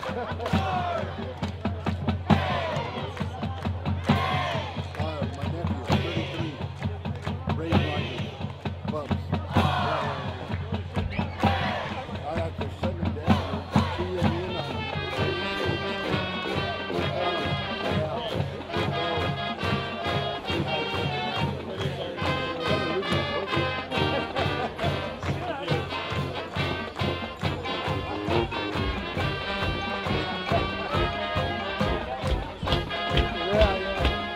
Still at it. They got still in it. I think this will be probably our last year. He's the last year in school, so he's a senior, so.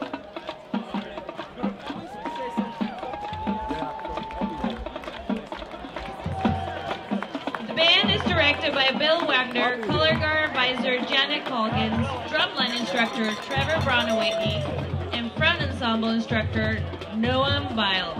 Let's give one more big round of applause for this year's marching band and color guard.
Welcome back to the Ventura Orthopedics Game of the Week from the Ventura County Star.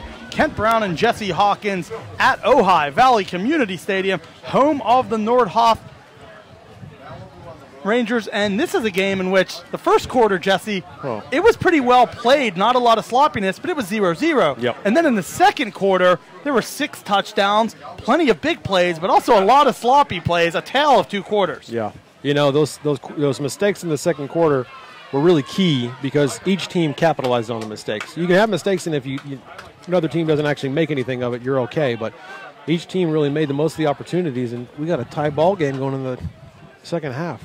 21-21, and we will see, to open this kickoff, one of our more interesting subplots of this game, and that is Santa Paula kicking off and Nordhoff returning the kick because it was out of bounds, out of bounds, out of bounds, and then Coach Lance Wiggins said, hey, why don't we take the penalty, force them to kick it to us, and on their last kickoff, we saw a big return from Corey Stevens, and it's been a fascinating part of this game, how special teams has both helped and hurt both sides. Yeah.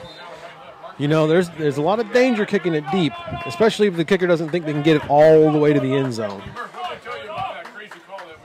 So it will be the kicker Marco Mendez, the senior kicker. Perfect on PATs today, and relatively speaking, perfect on his kickoffs because they've been trying to kick them out of bounds. He's accomplished what he set out to do, but is that the right strategy? Back deep will be Corey Stevens and Jesse Diaz. Mendez is going to kick this one towards the sideline again, and it will be caught. Oh, there's a seam. And now Stevens has it. Stevens up past the 40, all the way to the 45-yard line. So that time, taking the strategy that you mentioned, Jesse, getting near the sideline, picking it up, a great return, and once again, Nordhoff knocking on the door of being past the 50. That's hard. Those kicks that you're trying to kick out of bounds, you know, getting them in the air out of bounds is actually a very difficult thing to do successfully. So any bobble, any wobble, that's a returnable ball. Ball is on the 44-yard line. Lerom Stoneman stepped it up in the second quarter.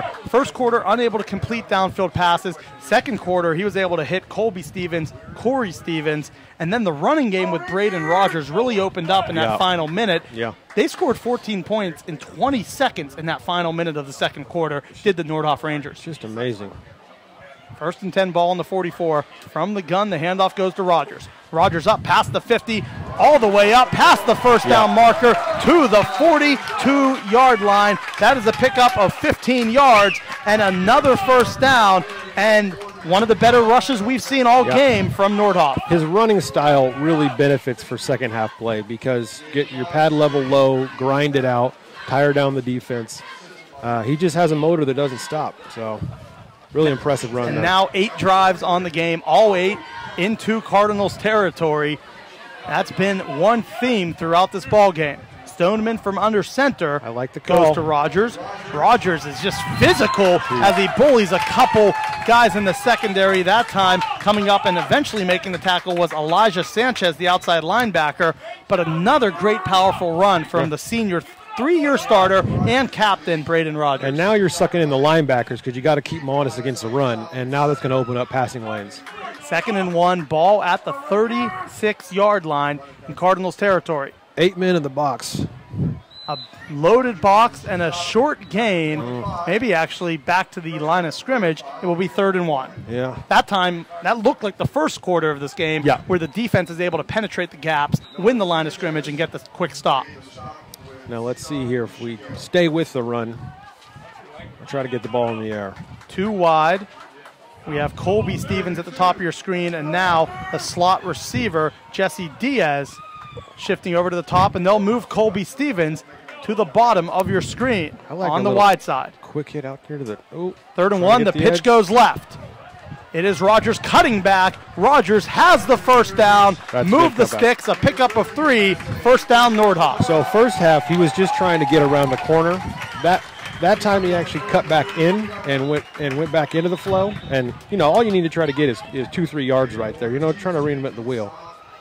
10 minutes remaining, third quarter. Locked up at 21 apiece. Citrus Coast League game, the Ojai Valley Community Stadium from Ojai, California. Another run. Rogers on first down, lowers the shoulder, hurts the hurt. defender. Oh, right in the chest. And we have 2 defenders currently seemingly injured. One is Elijah Sanchez, and then another player on the Cardinals currently down at the 25-yard line. Another powerful run. We do want to remind you that today's broadcast is a product of the Ventura County Star, your local leader in high school sports for the Ventura County area. To support this broadcast and all of the year-round sports coverage by the sports team at the Star, sign up for a print or digital subscription to the Ventura County Star. Visit subscribe.vcstar.com to see all of our special offers. That is subscribe.vcstar.com. It also looks like we got a Nordhoff player, number 72, Manny Bautista. He had a little limp coming off of that play. I don't know if it's just soreness or got a helmet in the leg. Those guys in the trenches are doing some work. Bautista, another captain, a senior starting right guard for this Nordhoff Rangers team. And we are seeing physical play in the early goings of this third quarter. Kent Brown and Jesse Hawkins here with a big league game. Both coaches feel good about their teams, talking to them before the game and earlier this week. Santa Paula coach Mike Montoya and Nordhoff coach Lance Wiggins, they like where they're at. This is a combined 7-1. Yeah. These teams have won their last 7 games they've played. And this is also for the Nordhoff Rangers, a sophomore quarterback in Lerom Stoneman, looking to appear to get more confident as this game goes on. Yeah, second quarter looked way, way different for him from a confidence level, accuracy level than the first quarter. We haven't seen many throws so far, but hopefully that carries into the new half. Now we will see a player on the Santa Paula team leave the field. It's Cesar Persadio, the defensive tackle, leaving the game. He's a junior starter, so you had a couple players, as you said, injured on that play, but it's going to set up about a 2nd and 6 from the 27-yard line. Braden Rogers, we love Daniel McGrew, the big fullback as well. He's somebody who I don't think Coach Wiggins could have said better comments about when I talked to him a couple days ago. He loves the attitude that McGrew brings to this team, just waiting to hit defensive players and open up holes for his lead back. His brothers were the same way. Let's run in the family. 6. You are, of course, a Nordhoff High grad yourself. On 2nd and 6, it's Rogers going wide to the right. Rogers cuts back, has the first down inside the red zone, down inside the 10, out of bounds. It will be 1st and goal, and this time it wasn't power. It was an outside play, and then Rogers cuts inside and shows his ability to turn it upfield. Yeah, you saw the linebackers cheat inside a little bit too much, and he saw that and bounced out. That was a really great read. It will be 1st and goal. Ball looks to be right at the 10-yard line. 4 wide. 2 to the short side and the wide side. On 1st and goal, the handoff goes inside. A short gain of about a yard, maybe yard and a half. 2nd and goal waits. Yeah. That looked a lot like the Santa Paula setup where you spread it out, run the ball still, try to get people out of the box a little bit. But Santa Paula played that well. And I think what a drive like this also does, it also shows if Nordhoff scores here, they're clearly not going away this whole half. No. This isn't 2 offenses that have been confident going into the game. Oh, quarterback keep. On 2nd and goal, cutting back is Stoneman. Stoneman inside the 1. It will be 3rd and goal. The quarterback keeper, Stoneman, when they were down in this territory earlier, it was a quarterback sneak for a touchdown. But there is a flag. So maybe have an illegal block. Back at the 9. Personal foul. It's going to be on the offense from Nordhoff. So this will back the Rangers up all the way to about the 20. They're backing it up to about the 24-yard line. That hurts. So a huge loss on that play. It will remain 2nd and goal, but a big penalty and another big error from Nordhoff. We've seen both teams commit big penalties today, but that one's gigantic. It would have been 3rd and goal at the 1. Yeah, Instead, it's all the way back to the 25. Now you're forced to start thinking about having a pass versus just being able to run the ball in. 2nd and goal, ball on the 24. Single setback is Rogers. Handoff goes inside. The defensive line corrals him near the line of scrimmage. Rogers battles up to the 20, picks up about 4 yards, refuses to go down as he keeps his legs churning, but it will set up 3rd and goal from the 20. Oh, that's tough. You got to leave here with some points on the board. The kicker, normally Jake Palmer for Nordhoff. 8 minutes remaining in the third quarter. This has been a pretty lengthy time taking off the clock to start this third. Third and goal from the 20. Pump fake from Stoneman. Now the pocket collapses. He escapes, has a receiver to the right, tosses it out, caught by Diaz. Diaz battles, but there's another flag back at the line of scrimmage. Usually where holding is usually the call. So that's my first assumption. Yep. And another penalty from this Nordhoff offense. And so as they were nearing the goal line, a personal foul penalty backs them up to the 25, and now a holding call will back Nordhoff almost out of field goal range. It will stay third and goal, but they've lost a lot of yardage and a bunch of penalties here as they've neared the goal line. You know, when you have a drop back like that, the longer the quarterback has to hold the ball, the higher the likelihood somebody's going to end up holding just to try to protect the pocket. So that's a tough one. Got to get the ball out quicker. Third and goal, ball on the 30-yard line. From the gun, Stoneman. Stoneman's going to get tackled at the 35. It is a sack, and coming up and making the play was Jonathan Govea, the defensive end. That's his second sack of the ball game, and now it will be fourth and goal from the 35. Nordhoff, another great field position as always, but now it's decision time. Do you pooch punt it here? Do you go for this? You know, maybe try to draw a penalty or two. There's a lot that you can do here, but obviously you have to really like where you're at if you're Santa Paula. Yeah. You know, you can take a shot at the end zone. Worst case, if you catch the ball, don't get in there, you pinned him deep. Fourth and goal, ball on the 35. Stoneman back to pass, throws it over the middle. It is caught by Corey Stevens at the 20.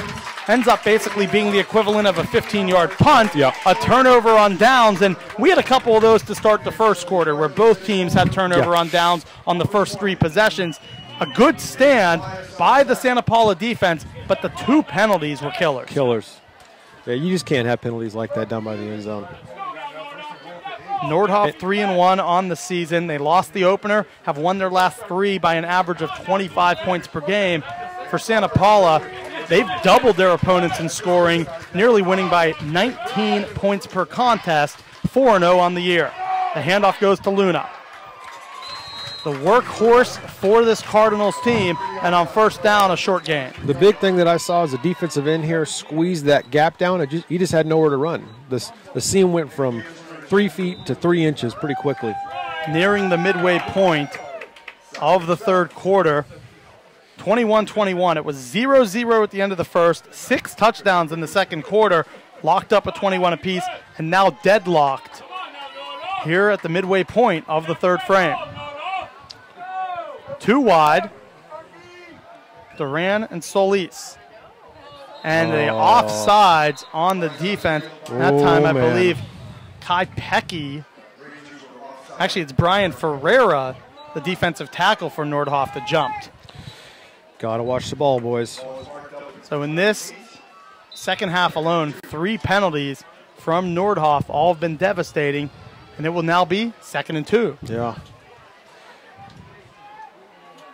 Santa Paula wearing their traditional road white with the Cardinal helmets. Nordhoff, traditional blue helmets, but the dark gray uniforms, getting those this week for the first time. Brand new uniforms and trying to get a big league win here in the Citrus Coast. Wow. It was Luna saying, yeah, you might not, we don't care about your uniforms. We don't care necessarily what you're wearing. I'm going to try to gain first down yardage. A good gain that time from Luna, a big pickup for a first down. Both running backs aren't first contact go down guys. They have a lot of yards after first contact. Nordhoff's got to do a better job of tackling too. Those are some missed tackles on that one. 1st and 10, Santa Paula approaching midfield at their own 44-yard line. From the gun is Munoz. The lead back is Luna. Munoz over the middle, completes it to the tight end, Roman Espino. Espino for the big gain all the way up to the 35-yard line. A 22-yard pickup, the first catch of the game for Espino. So they're showing the same formation the whole time, which is more of a conservative run-type formation, but now they're starting to pass out of it. So we'll see what they do here. If they stay with this or if they start going more of a spread. Yeah, same one. So Solis and Duran remain the two receivers, sticking with those couple tight ends. The handoff goes to Luna. Luna cuts to his right, nothing doing. Yep. Penetrating the gap and winning there defensively was Nick Kanzler, the senior captain outside linebacker, also the backup quarterback for this team. But Kanzler just stuck Luna just a few yards, only a couple yards past the line. A big stop on first down. Those Santa Paula brought 2 pullers, and if your linebacker's good about seeing those pullers, they'll take you to the play. 2nd and 8. Actually, 2nd and 10. They're going to say no gain on that play. So a very good play from Nick Kanzler, senior outside backer. Same formation. Gotta bring some Pump pressure. fake. Now they will throw deep, incomplete, out of bounds, intended for the junior wide receiver Victor Duran. High and outside on that one, and it will be 3rd and 10. And another huge down, this time for the Nordhoff defense. After turning it over on downs on their offensive end, they're trying to return the favor. Nordhoff's got to secure the tackles on this. So it looks like they're bringing out 3 more receivers, probably going back to that spread formation. Yep. 4 wide. So it's going to put some DBs to the test here. Hernandez, Tobias, Solis, and Duran, the 4 wideouts. Barba is the tailback. From the gun, it's Munoz. Munoz rolls to his right. Nobody open downfield, so he completes it short. He's out of bounds, though, was Gabe Tobias, and it's now 4th and 10 for the Santa Paula Cardinals. Great defense there. Nobody was open downfield, and then even the short receiver close to the line of scrimmage was unable to make the play, and now an injury as Tobias remains down on the play. We do want to remind you that 20 doctors with 5 locations in Ventura County, all with one goal in mind, to get you back in the game. Ventura Orthopedics specializes in sports medicine, general orthopedics, pain management, pediatric, and MRI. Ventura Orthopedics offers exceptional therapy services featuring 26 highly skilled physical and occupational therapists. Learn more at venturaortho.com or call to schedule an appointment at 800-698-1280. That's 800-698-1280, or go to venturaortho.com. We also want to remind you that tonight's broadcast is a product of the Ventura County Star, your local leader in high school sports for the Ventura County area. To support this broadcast and all of the year-round sports coverage by the sports team at the Star, sign up for a print or digital subscription to the Ventura County Star. Visit subscribe.vcstar.com to see all of our special offers. We are live at the Ojai Valley Community Stadium on the campus of Nordhoff High School. It's the Nordhoff Rangers 3-1, the Santa Paula Cardinals 4-0, a Citrus Coast League game, and it's deadlocked at 21 apiece as they continue to work the injured player, I believe, Gabe Tobias, down on the sideline. It looks like the kind of stretch you would do when somebody starts to cramp. Yeah. A calf cramp, more particularly. And they really need Tobias because you got a starting free safety and a starting receiver. He's made a lot of plays on the back end of that defense. And it's hard. Once you start cramping, it's something that is very tricky to get rid of. Question becomes here. This is 4th and 10. Do you go for this, or do you try to pin them deep? I feel like both teams today have gambled enough in these situations that I think they'll go for it. But this defense for Nordhoff is playing better. They've played pretty well outside of maybe a couple times. But, of course, one of those scores that Santa Paula had was a 15-yard field. It was a short field. So realistically, overall, they haven't allowed too many sustained drives. I have to think if you go for this and you're Nordhoff and you're Coach Lance Wiggins, you feel pretty good your defense can get a stop. Yeah, I would hope so. 4th and 10, you know, and I think Santa Paula's got to look at this where if you're on Nordhoff's 35, that's still pretty good field position to give them the ball if you don't execute. And the way that Nordhoff's playing, you know, despite the penalties that we've seen, they don't want to give them too many opportunities to score very easily. A couple of score updates for you. Wainimi takes a 27-17 lead in the 3rd quarter over Malibu. Rio Mesa now tied with Chatsworth. Leads Chatsworth 27-12 in the 4th quarter in that one.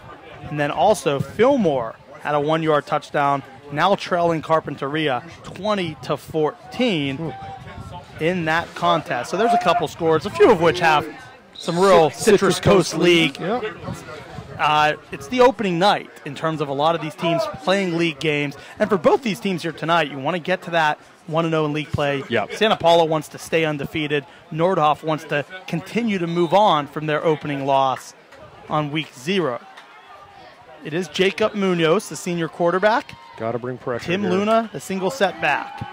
Munoz will step up into the pocket, delivers it to Duran. Duran makes the guy miss. Duran in the red zone has the first down. The tackle is up to the 16-yard line. That is a 16-yard gain. Wow. And Duran makes a man miss, gets the first down. Wow. That was a really good ball. You know, just slipped it right in between the coverage. And then probably got another, 7-8 yards after the catch? Great job by Duran to pick up the first, and as you said, keep his balance and pick up maybe 6 or 7 yards after. I'm impressed with Santa Paula's offense. They really have a lot of weapons, and they're really good about spreading the ball around. Malik Hernandez in the slot. Also the fullback, Angel Segovia, to the right side of the line. The handoff goes behind Segovia. Nothing doing, but there is a flag down near the line of scrimmage right as the handoff was taking place. There's also a flag down on the far side of the field, too. So both line judges threw their flags. I wonder if it's offsides. Couldn't really tell there at the snap. Now the head referee I think he's trying to figure out. It is false start on the offense. Declined.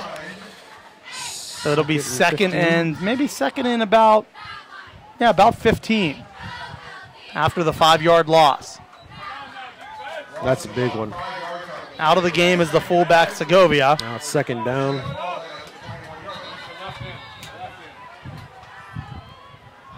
Now is there a timeout called? There is a timeout called from the Santa Paula Cardinals.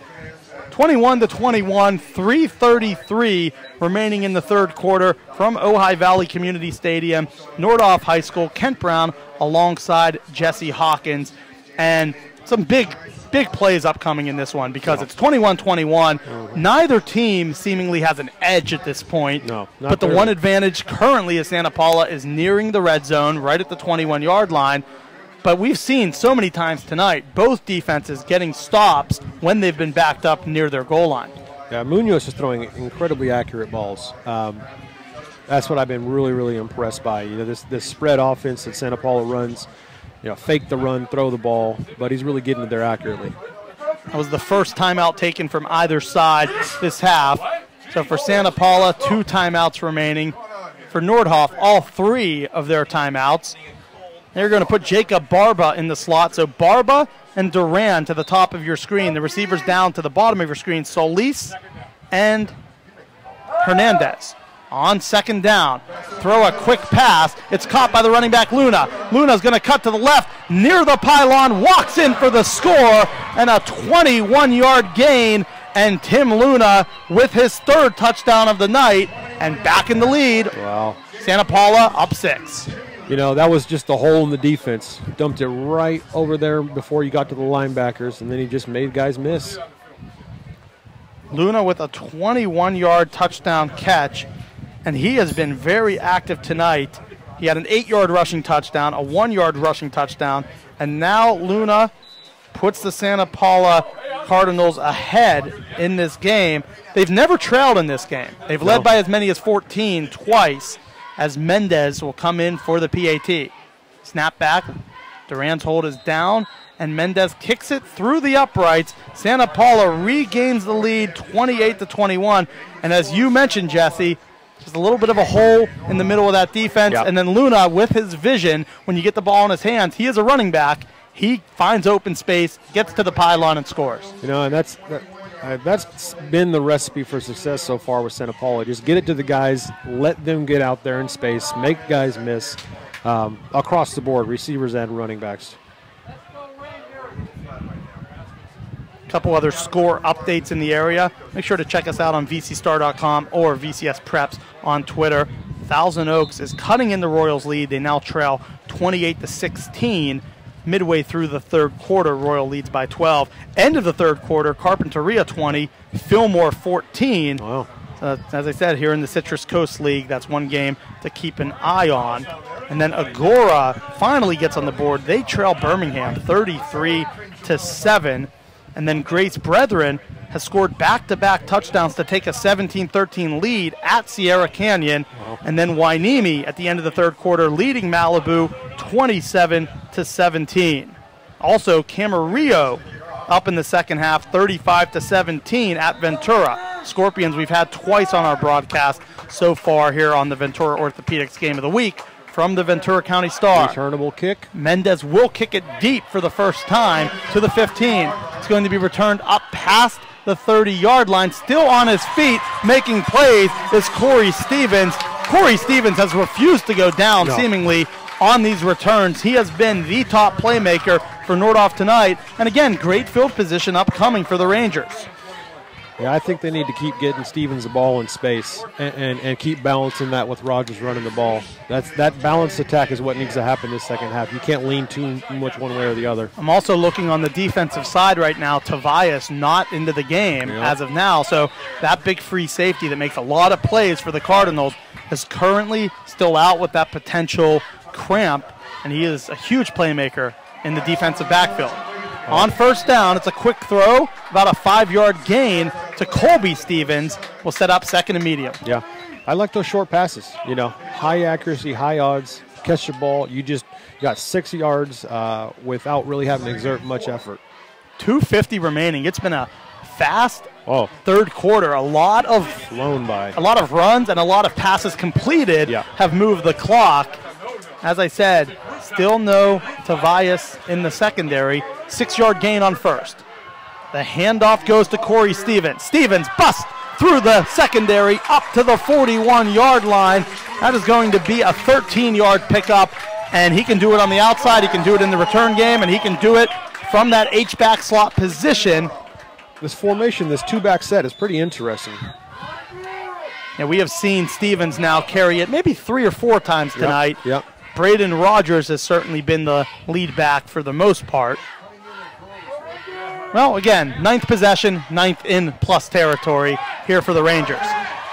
Wow. A punishing run from Braden Rogers up past the 30-yard line, another first down, and Rogers is really setting the tone here in the second half. But again, last time they were in the red zone, they committed a bunch of penalties.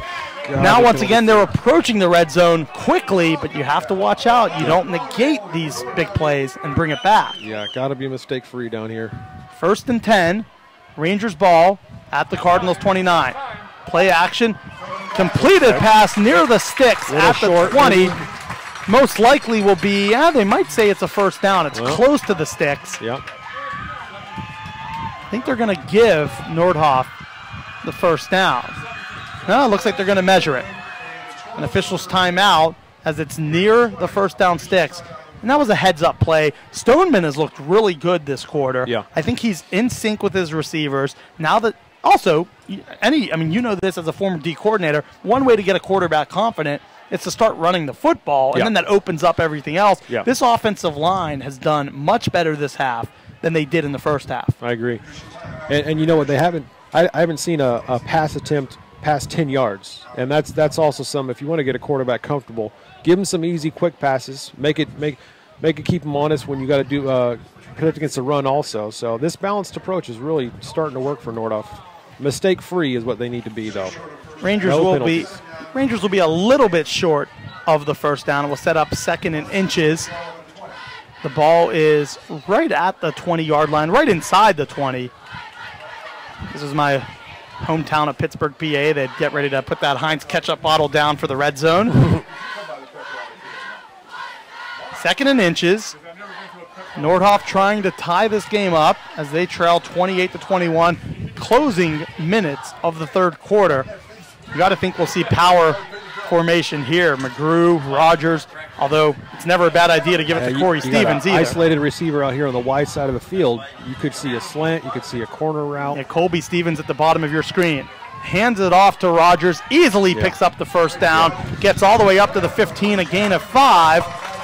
That works too, because now it gives you a fresh set of downs. Oh, he's channeling his inner Marshawn Lynch. I'm going to call him Mini Marshawn from now on. Mini Skittles. Skittles fun size. No, that's just great power running. And it's not going down at the first point of contact. It's keeping your feet moving. 1st and 10, ball at the 15. Again, every possession tonight, Nordhoff has been in Cardinals territory. The handoff goes to Rogers, nearly slips, and now he just works his legs forward for, might have picked up a half a yard. Yeah. Looks like it'll be 2nd and 10. Now McGrew's coming back in. They're also bringing in, looks like another tight end into the mix, Chandler Pullen, the starting tight end. So kind of going some of the heavier bodies here as they approach the red zone. Definitely giving a run look now. Do they give the run look and then pass out of it? 2nd and 10, Rogers has been very good this quarter, so has Stoneman, and of course the Stevens brothers, Corey and Colby, have made big plays all night. The handoff goes to Rogers up the right side. That is a win for the defense. Yeah, a short gain of about 1, and you're right, that time they stacked the box, they won that battle at the line of scrimmage, and now it's 3rd and long. See, and you're maybe hoping this maybe sets up something that's a pass look, but now you got a 3rd and long. Got to move the chains. The clock winds, 20 seconds remaining here in the 3rd quarter. On 3rd and 9, going to try the slant. Now no one open. It throw to Diaz, and Diaz brings in the ball in the end zone for a big touchdown, a 13-yard score. And they were trying to go to the slant. It broke down, and then Stoneman found Diaz in the middle for the score. That was a great job, really not freaking out, looking back to the backside and throwing the ball up there. Somewhat of a risky throw, but Diaz went up there and got it. That was just a great throw and catch. How comfortable are Nordhoff late in quarters? They had 2 touchdowns in the final minute of the 2nd, and now with 11 seconds remaining in the 3rd, they get another touchdown. The PAT is up and through, and not just Diaz making the play, but how about Stoneman keeping the play alive? Sometimes quarterbacks just take off there. He kept his eyes downfield, found his receiver, and darted it where only his receiver can make the catch. Yeah, a lot of sophomore quarterbacks, if your first read's not open, they'll freak out, try to run, or just try to get what they can. But he looked back at the backside and threw a pretty good ball up there. And Diaz made a great catch. A 13-yard catch. Nordhoff ties this game up again. They've never led in this ball game, but they've made it close a few times now as they locked it up right at the end of the 2nd quarter, and now it's locked up in the closing seconds of the 3rd quarter. We do want to remind you today's broadcast is a product of the Ventura County Star, your local leader in high school sports for the county area. Subscribe vcstar.com. That's subscribe.vcstar.com if you want to sign up for a print or digital subscription to the Star. Check that out and see all of our special offers. A sophomore quarterback coming alive. A little pooch kick again. I don't know about this from a field position standpoint. Oh, he caught it before it went out of bounds, so at least they don't get the penalty. But that's 37-yard line. That's pretty good starting position. Good starting position. 10 seconds remaining in the 3rd quarter as Santa Paula takes over. Deadlocked at 28 apiece. I think the 4th quarter is going to be about the team that doesn't make the mistakes, because every single one of these teams is scoring the point or scoring the ball and playing really good defense still also. A late substitution here for Nordhoff as one of the big boys up front, Mason Ambarian, will come into the game. This is that kind of more heavy run look that Santa Paula gave early. Perhaps your final play of the 3rd quarter. It looks like they're rushing about 6. Duran can't haul it in. Bobble. It's dropped with 6 seconds remaining, so not much time taken off the play there. And Munoz had to get rid of it quickly as pressure was coming up the middle. But Duran, normally shorthanded, missed it, and a little fortunate that there wasn't a DB right next to him waiting to take it in. Yeah, I couldn't tell whether that was a blitz or just kind of a lack of coverage or lack of protection. 6 seconds remaining 3rd quarter, 28 apiece. The handoff goes to Luna. Ooh. Late handoff by that. And that will be your final play of the 3rd quarter. 28-28 is your score. And we had an exciting, every quarter it's been tied at the end of it. 1st quarter was 0-0, 2nd quarter 21 apiece, 3rd quarter 28 apiece. And again, you have loyalty. There's to Nordhoff. You're a Nordhoff high grad, but you're watching some exciting football tonight where both teams in the Citrus Coast League are trying to make an impact. And right now, I really don't think there's advantage on either side heading into this quarter. Not clearly. It's basically, as you said, either make the less mistakes and win, or maybe one team steps out, makes a few plays, and that's ultimately the decider. This should be a fun final fourth quarter. I think what scares me is Santa Paula's passing efficiency, because they've been pretty accurate, and I think that's been a struggle for the defensive backs at Nordhoff. Interior play has been great, though. Linebackers and defensive line have been playing pretty well.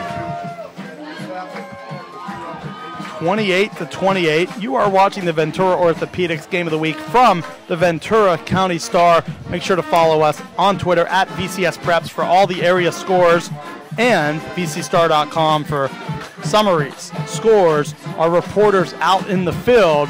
Plenty of coverage from all the area games across Ventura County. With that 4-wide look again. Big 3rd and 9 upcoming for the Santa Paula Cardinals. The band in front of us. Some lively tunes as a crucial 3rd down to start the 4th quarter. And we'll drop the linebacker. The pass is to the outside. It's caught, turning it upfield near the sticks. It will be an interesting spot to see if they get it.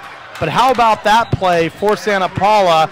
They get it out to the receiver. That's Gabe Tobias. Yeah, so he's back now, and he goes pretty close to where the sticks are. He looks to be about 1.5 yards short, though. He probably got near the sticks, but must have stepped out right beforehand. Yep. Now it's 4th and 1, and the big decision upcoming for the Cardinals. Do we have a penalty out there? Is that what I'm seeing? Oh, yeah, there is a flag in the backfield. So Tobias is back. That's very good news for the Santa Paula Cardinals, not just offensively, but defensively they need as him well. on both sides for sure. And now you're going to see in the 4th quarter, because there are a lot of two-way players on both teams, who has more in the tank. You know, you got all the starting wide receivers and running backs for both sides are also playing on defense. It's 4th quarter is a challenge just from an endurance standpoint.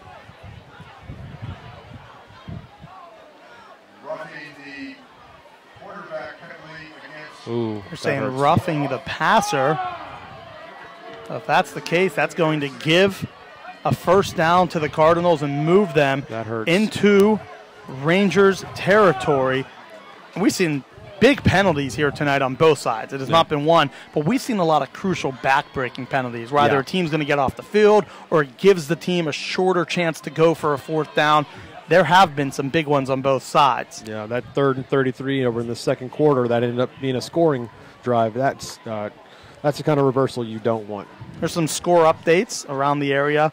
St. Bonaventure scores to take a lead in the 4th quarter. The Seraphs lead Hart 32-22 in that contest. West Ranch 56, Oak Park 0 is a final score. The Eagles fall to 1-4 on the season.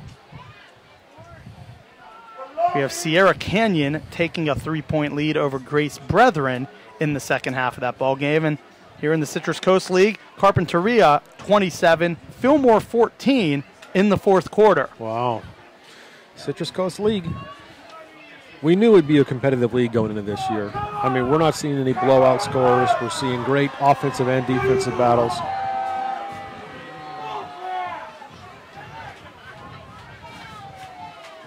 Early 4th quarter, there's just been one play ran. It's been 28-28 is the score. On this side for Santa Paula, 3 times tonight, the running back Tim Luna has scored. 1 on a reception, 2 in the red zone on rushing attempts. Their other touchdown was put in early in the game by Duran on the 80-yard screen pass on one play of a drive. And that's been the biggest lead of this game, 14 points. The ball is going to be spotted all the way to the 39-yard line. So a crucial penalty, big gain coming after the yellow flag goes out on the field.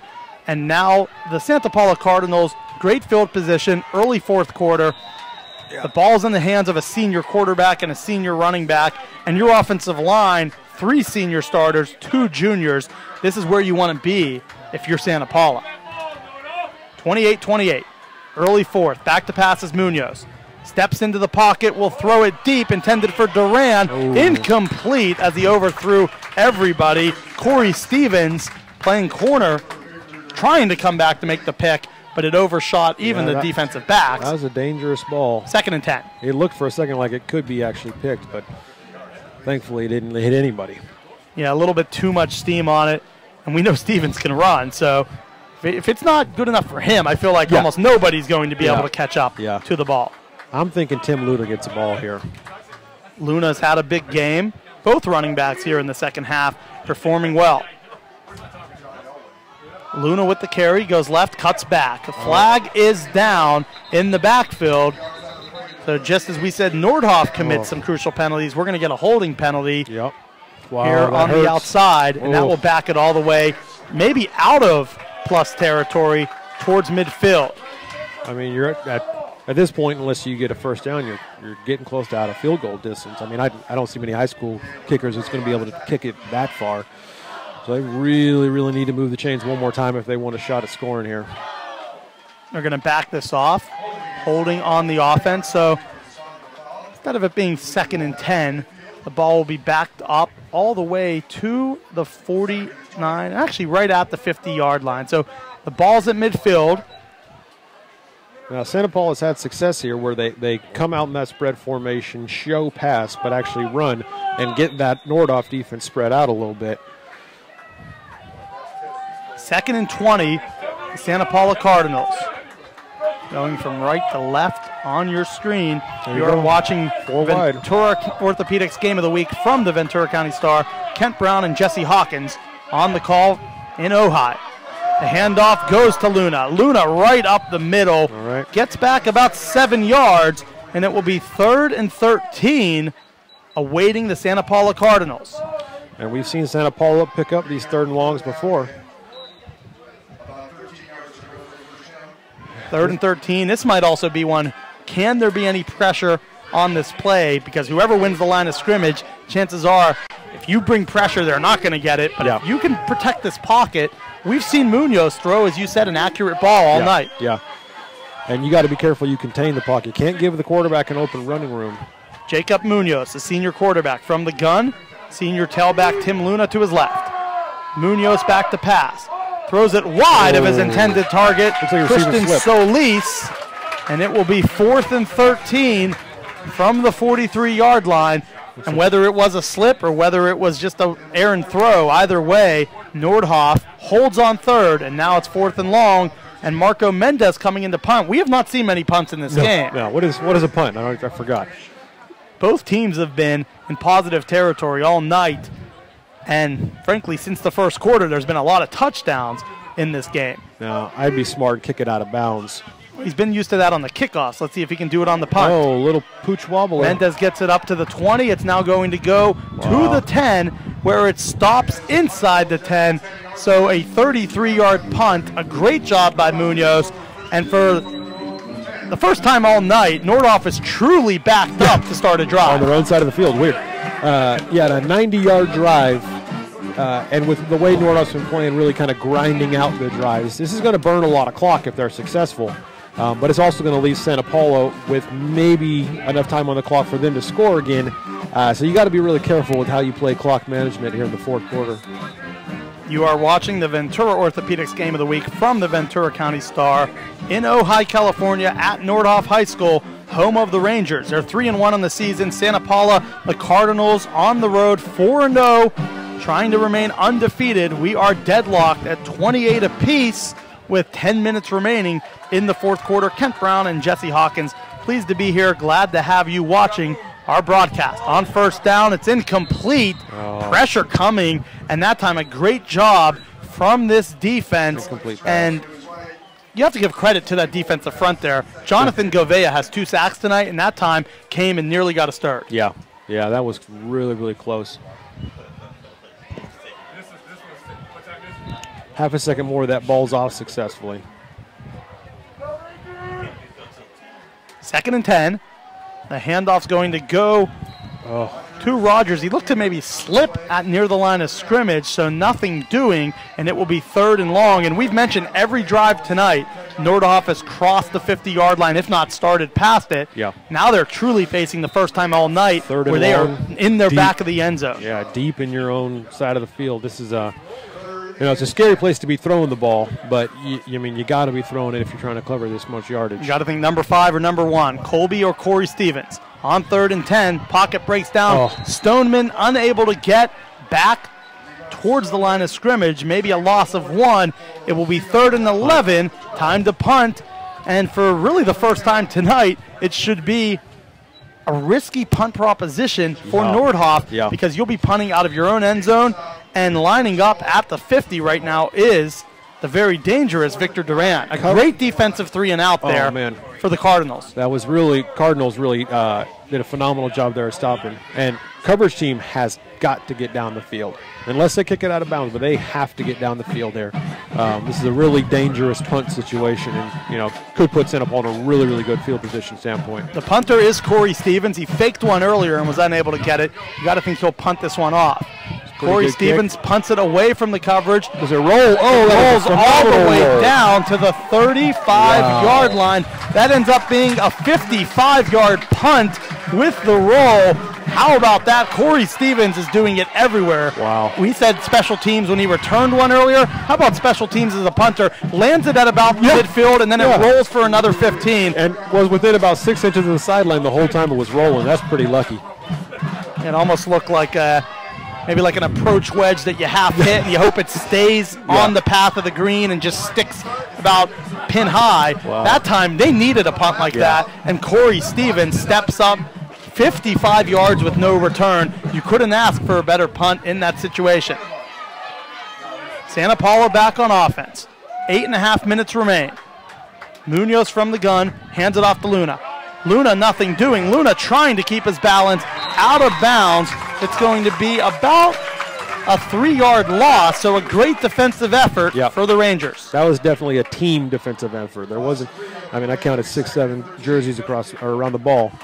That's what you need here in the fourth quarter. You can't rely on just one guy to make the tackle. And we haven't seen many lost yardage plays in the second half. Generally, it's been, even if no gain, there's at least been a push from the running back. That time, a great defensive play to actually get a 2nd and 13. And now out of the game is Luna. In is Jacob Barba, the senior running back. Barba has it. Barba cuts up. Much different type of back, but a great gain for Jacob Barba. Barba crosses midfield all the way up to the 43-yard line. A big pickup on that play. That hurt. And a huge gain for Jacob Barba. Tim Luna, more of the power back, and Barba looks to be a change of pace, busted outside for about a 25-yard gain. And I don't think Nordhoff expected them to run with that formation, especially with a running back switch like that, but kind of caught him off guard and then, really just didn't execute on tackle. There's an official's timeout with an injured Ranger. The injured player is Corey Stevens, who has been the MVP for this Nordhoff team tonight. Stevens looks to be okay, bounces back up. Now he's getting some either water or Gatorade on the sideline, so you have to think he'll probably be in shortly. Yeah, as you said, we've reached the point of the game where both teams are now playing a lot of their two-way players quite a bit. You got 7.5 minutes left. Best people got to be on the field now. 7.5 remaining. So this is where D-line really has to do a good job of knowing where that running back is, knowing where the ball is. Cardinals ball on the Nordhoff 42-yard line, 1st and 10. Munoz from the gun. Barba remains in at tailback, giving a little break for Tim Luna. Delay game? Delay of game coming off of the injury, and that's a mental mistake there for a senior quarterback. It seemed like some kind of miscommunication there on the line. So he'll be backed up to 1st and 15 now for the Santa Paula Cardinals. A big Citrus Coast League game here in Ojai, California. Kent Brown, Jesse Hawkins, here on the Ventura Orthopedics Game of the Week, presented by the Ventura County Star. Are they backing it off, or did they maybe have some officials' clock mismanagement?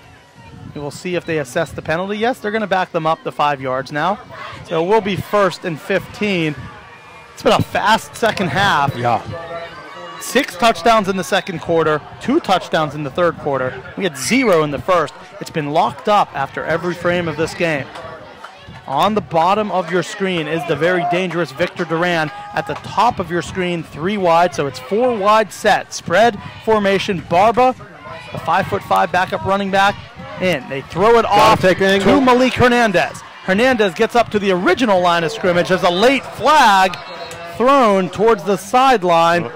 And that very well might be a late hit for the Nordhoff defense. That is not what they needed. I mean, you got to know where you are. You got to know where the sidelines are. If you're there, there's no need to keep the play going. Yeah, I have a feeling if you were the D coordinator, you wouldn't have said, uh-oh, after that one. Yeah. That is one you just cannot afford near the sideline. No. Not when the team's getting momentum moving onto your side of the field. You just can't have those. We do want to give a score update. Final, Westlake moves to 5-0. They defeat the Moore Park Musketeers 34-0. Also another final, Camarillo, the Scorpions, defeat Ventura 49-17 as they down the Cougars. So a huge one. Camarillo stays undefeated, and Westlake stays undefeated. Wow. Another team's trying to stay undefeated here, and that's the Santa Paula Cardinals. A fresh set of downs. First and 10, ball at, they're going to mark it off to, let's see, about maybe the 27? 27, yeah. Wow, those really, really hurt. And now a timeout called, the first timeout of the second half, called by the Nordhoff Rangers.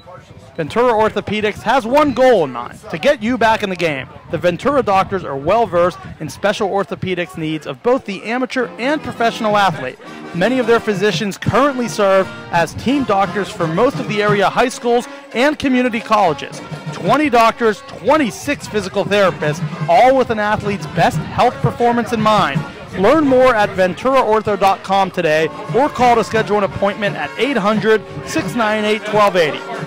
That's 800-698-1280 or VenturaOrtho.com. Today's broadcast is a product of the Ventura County Star, your local leader in high school sports for the Ventura County area. To support this broadcast and all of the year-round sports coverage by the sports team at the Star, sign up for a print or digital subscription to the Ventura County Star. Visit subscribe.vcstar.com to see all of our special offers. That is subscribe.vcstar.com. First and 10, ball on the 27-yard line. Santa Paula in Rangers territory. A high snap, the handoff to Barbara. Barbara getting the carries as he approaches the red zone. That yellow thing came in. Oh, got a hold. You also are potentially starting to wonder if maybe Luna has some sort of injury, as he has not been in the last 4 or 5 plays. It's been all Jacob Barba, and not that Barba hasn't been productive, but you would have normally thought Luna would be the guy in the situation in the fourth quarter. Yeah, I mean, I see him standing on the sidelines. He's walking back and forth. I don't know if they're just trying to save him for something, but... And I do see his arm wrapped a little bit, his left arm for some reason. That could be a big loss for the Santa Paula offense. And speaking of big loss, a huge penalty on the first down. The ball is now back to the 37, so it's first and 20. Munoz hands it to Barba. Barba can't shake the tackle. A beautiful play from the Nordhoff defense and a big stop. And that time coming in and making the play was Kai Pecky, the defensive end. That was a great backside pursuit. Came pretty flat down the line, and that's the only reason he was able to make that tackle, and they just barely got a piece of his jersey to bring him down. So now the big guys come in. Out of the game is Tavias and Hernandez, and into the game Segovia and another tight end, Espino. This definitely looks like more of a running situation. You got some motion. They move Espino to the left side. Barba remains the tailback. Pullers. They hand it off, and beating that is the defense. That time we had 2 Nordhoff Rangers in the backfield. It was Pecky and one more defensive player on that defensive line. I believe Brian Ferreira also coming in and making the play. And now, back at the 40, it's going to be 3rd and 23. You know, the safety's got to keep this in front of them. DB's got to play smart right here. And D-line's got to bring some pressure, but also keep containment. Pecky's done a great job of coming down the line both his last plays. 3rd and 23. 5 minutes and 20 seconds remain. Tied up 28-28. Stoneman on the sideline here trying to get the ball back, not trailing. On 3rd down, the pass is complete. past the sticks right about the 16-yard line. They needed 23. They get 24, and it was Malik Hernandez from the slot getting a huge catch and another, as you say, catchable throw, and Jacob Munoz hooks up with the junior Hernandez for the big game. Munoz has thrown some impressive balls. I mean, just straight up the seam, right to where it needs to be. Now it's close to the first down. Originally, the linesman came in, looked like he was going to mark it about a yard past. Now it's right at the sticks. Doesn't look like they're going to measure, so they are calling 4th and inches upcoming. So it's still a huge gain, but 4th and inches is much different than 1st and 10. 4th and inches, Barba is the tailback. 2 wide. Watch a throw here. Segovia and Espino are in the block. A handoff goes to Barba. Barba busts loose inside the 5 for the touchdown. A 16-yard run up the middle. Wow. And how about the backup Jacob Barba coming in, making the play, and the blocks downfield allows him to score. Yeah, you know, he's a little smaller than Luna, and I think he just kind of got lost in the shuffle there. Then I just saw him pop out, and he was through. 4:32 remaining, and Jacob Barba, we were saying, well, you'd rather have Luna in. On that play, you might be right. They didn't notice him until he was past the line, and he goes right up that A-gap for a touchdown. Yeah, linebacker's got to secure that tackle. Snaps back, kick is up, and it is through. So another PAT made for Marco Mendez, and Santa Paula, once again, builds a lead. Yep. Never trailed. Barba with a 16-yard touchdown rush, and that was a huge one on 4th down. Yeah. Stepping up and making the play. So now it will be all on the offensive arm of Lerom Stoneman, who's been excellent the second half, and really all game he's played a good one. But now the sophomore quarterback, now it's not just him. You have the line, you have Rogers, you have the Stevens brothers, Diaz, who just made a great touchdown.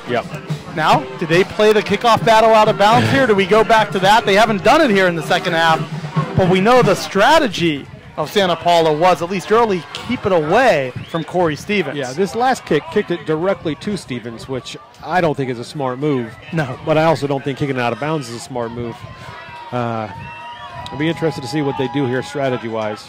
Maybe a little roller pooch kick may be more appropriate. 4:32 remaining from Ojai. Nordhoff trailing Santa Paula 35-28 here at Ojai Valley Community Stadium. Kent Brown and Jesse Hawkins here on the call. Ventura County Stars, Ventura Orthopedics, game of the week. The crowd in the blue and gold are rising to their feet. They were in the brand new dark gray Adidas uniforms, and this one is kicked directly to Stevens. Stevens catches it at the 13. Stevens now looking to turn the corner up to the 30. There is a flag in the backfield. 2 flags thrown. Stevens gets all the way up to the 44. That's coming back. This is definitely going to be coming back. There was one thrown inside the 30 and then another one as Stevens busted up the middle close to the 35. So it will be Nordhoff starting off inside their own 20 or 25 again. Yeah, that is not great field position. Yeah, all game they've had superb field position, but the last 2 drives are now going to be deep in their own territory. Going to have a little special team session on Monday. I can see that happening. A couple other scores. Birmingham defeats Agora 39-13. Also a final, Oaks Christian improves to 5-0. The Lions defeat Morietta Valley 49-13. Another final, Royal 35, Thousand Oaks 16, as the Highlanders pick up their first win of the season. Another final here in the Citrus Coast League. Carpinteria 27, Fillmore 14. Wow. And then Sierra Canyon came back. They defeated Grace Brethren 20-17. And one more final, Calabasas 42, Rancho Cucamonga 13. No final here yet. We have had a lot of ties. We have not had a Nordhoff lead. No. They've been able to tie this game on 3 different occasions, have yet to take the lead all night. Nordhoff searching for their 4th win of the season. Santa Paula looking to stay undefeated as they are currently 4-0. The official's still going over all the flags. We want to let you know at Ventura Orthopedics, they offer state-of-the-art technology to ensure their patients receive the best care available. Always staying abreast of the latest developments in orthopedic medicine, the doctors and surgeons have been among the first in the community to perform many advanced orthopedic treatments, including total hip replacement. Learn more at VenturaOrtho.com today and let them help you get back in the game. The penalty brings it all the way back to inside the 15-yard line. It looks like it will be at the 13. So for the second straight possession, backed up inside their own 20. Last time was at the 10, this time at the 13. Santa Paula did an excellent job defensively. They moved it back even more. That Wow. second penalty must have been some kind of personal foul because now they're inside the 10. Oh, Yeah, that is crucial. If you got to go more than 90 yards in 4 minutes with the way Santa Paula's been playing, that's just a tough task in general, unless you have a big play in here somewhere. Now we know Rogers, Stevens, the Stevens brothers, and then Stoneman are capable of it. On first down, they're coming out passing. It's completed to Rogers. Rogers turns it up all the way up to the 30, now to the 40, out of bounds at the 45-yard line, and that actually was not Braden Rogers. Daniel McGrew? They went out to McGrew, the fullback. How about that? One of the guys that doesn't get a lot of the glory on offense. We knew it was one of the backs, and there's McGrew streaking up the sideline. That was a great ball. It was about a 35-yard gain, and now they're near midfield. You had a really good block out here also. They extended the play probably another 10 or 15 yards. Nobody expects the fullback to catch the ball. No. McGrew showing the wheels on that one. Stays in the block. That shows how much of a player he is. Normally you run 35 yards downfield and you're used to lead blocking. You take a breather. McGrew's like, no, coach, I'm not coming out in this game. On first down, it was a loss of 2, and it will be 2nd and 12. See, those are the kind of plays you got to keep forward progress and moving the chains. Both teams with 2 timeouts. The clock winds under 3.5 minutes left to play. Nordhoff can't be thinking this way yet, but this could very well be the final possession they have on offense. A quick strike, it's over the head of Diaz, his intended target, incomplete, and now 3rd and 12. Yeah, and that's that accuracy difference I've been talking about. Munoz versus Stoneman, it's just a slight difference in accuracy, and that's showing up in plays not happening when they really could have, especially when guys are wide open. Now McGrew comes out of the game. Chandler Pullen comes out of the game, and they're going to go with the more traditional spread here on 3rd and 12. 4 wide. The lone back is Braden Rogers. 3:21 remaining. Santa Paula leads Nordhoff 35-28. Ball is on the Nordhoff 42. Fakes the handoff. Will throw across the middle. Incomplete. Intended for Colby Stevens, and now 4th and 12. The decision comes up with 2 timeouts. Do you punt and hope to stop, or do you take the risk here? And if you don't get it, you give Santa Paula great field position. And a timeout called. So now if you call the timeout here, that almost definitely means you have to be going for it. Yeah. 3:16 remaining. The second called timeout from the Rangers here tonight. And a crucial 4th down. The most important play of the game.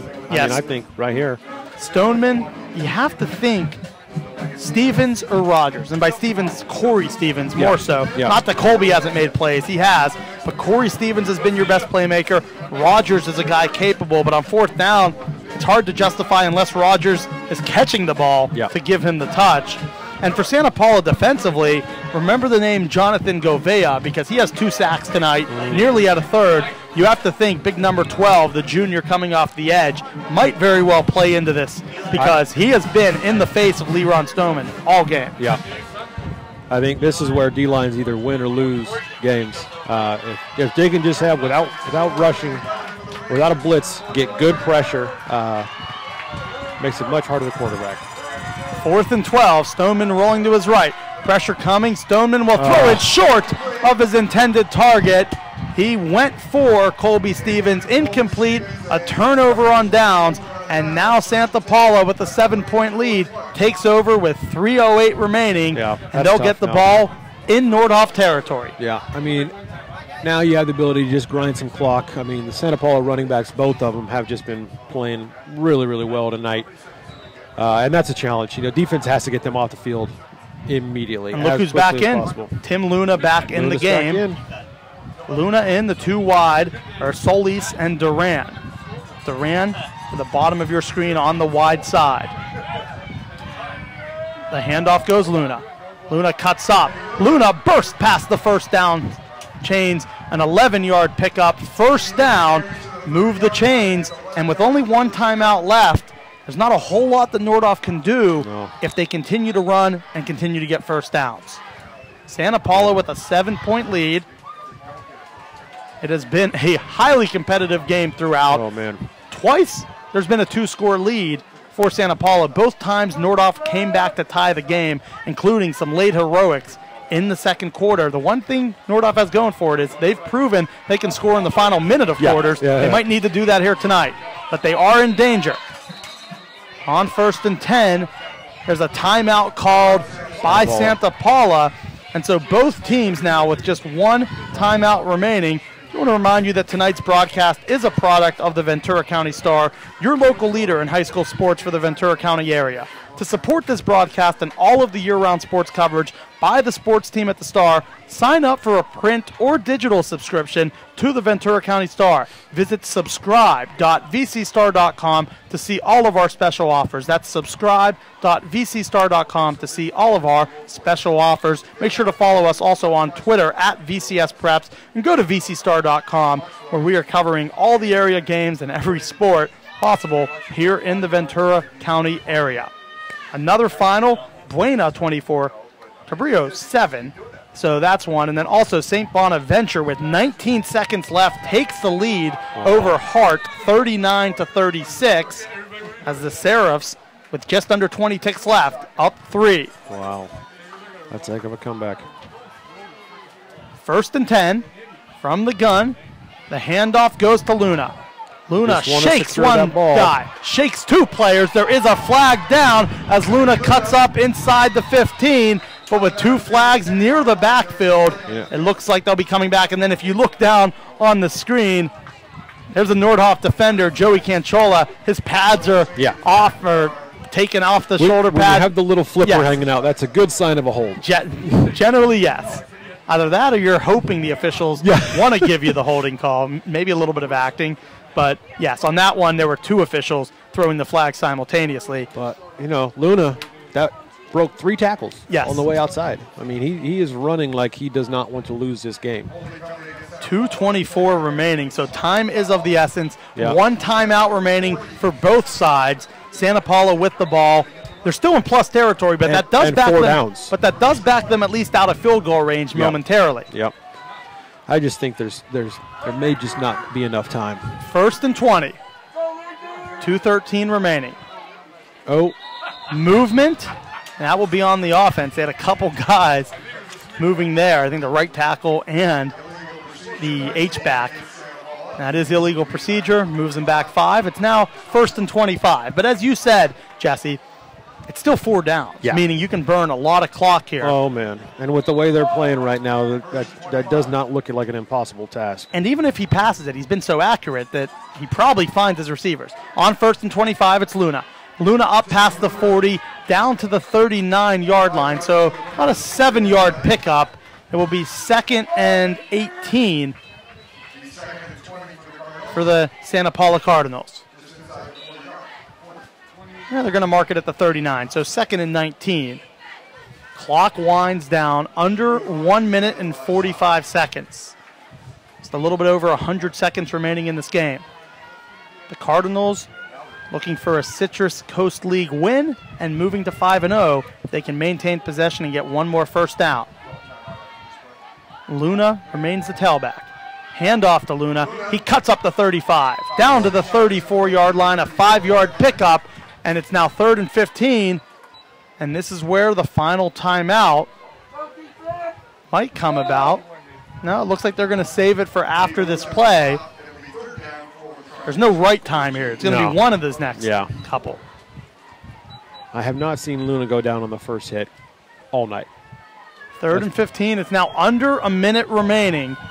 Ball's on the 34. Santa Paula, 7-point lead. 3rd and 15 upcoming. Another handoff to Luna. Luna bust up the original line of scrimmage, but well short of the first down marker. And now a timeout called the final timeout for Nordhoff. 43 seconds left.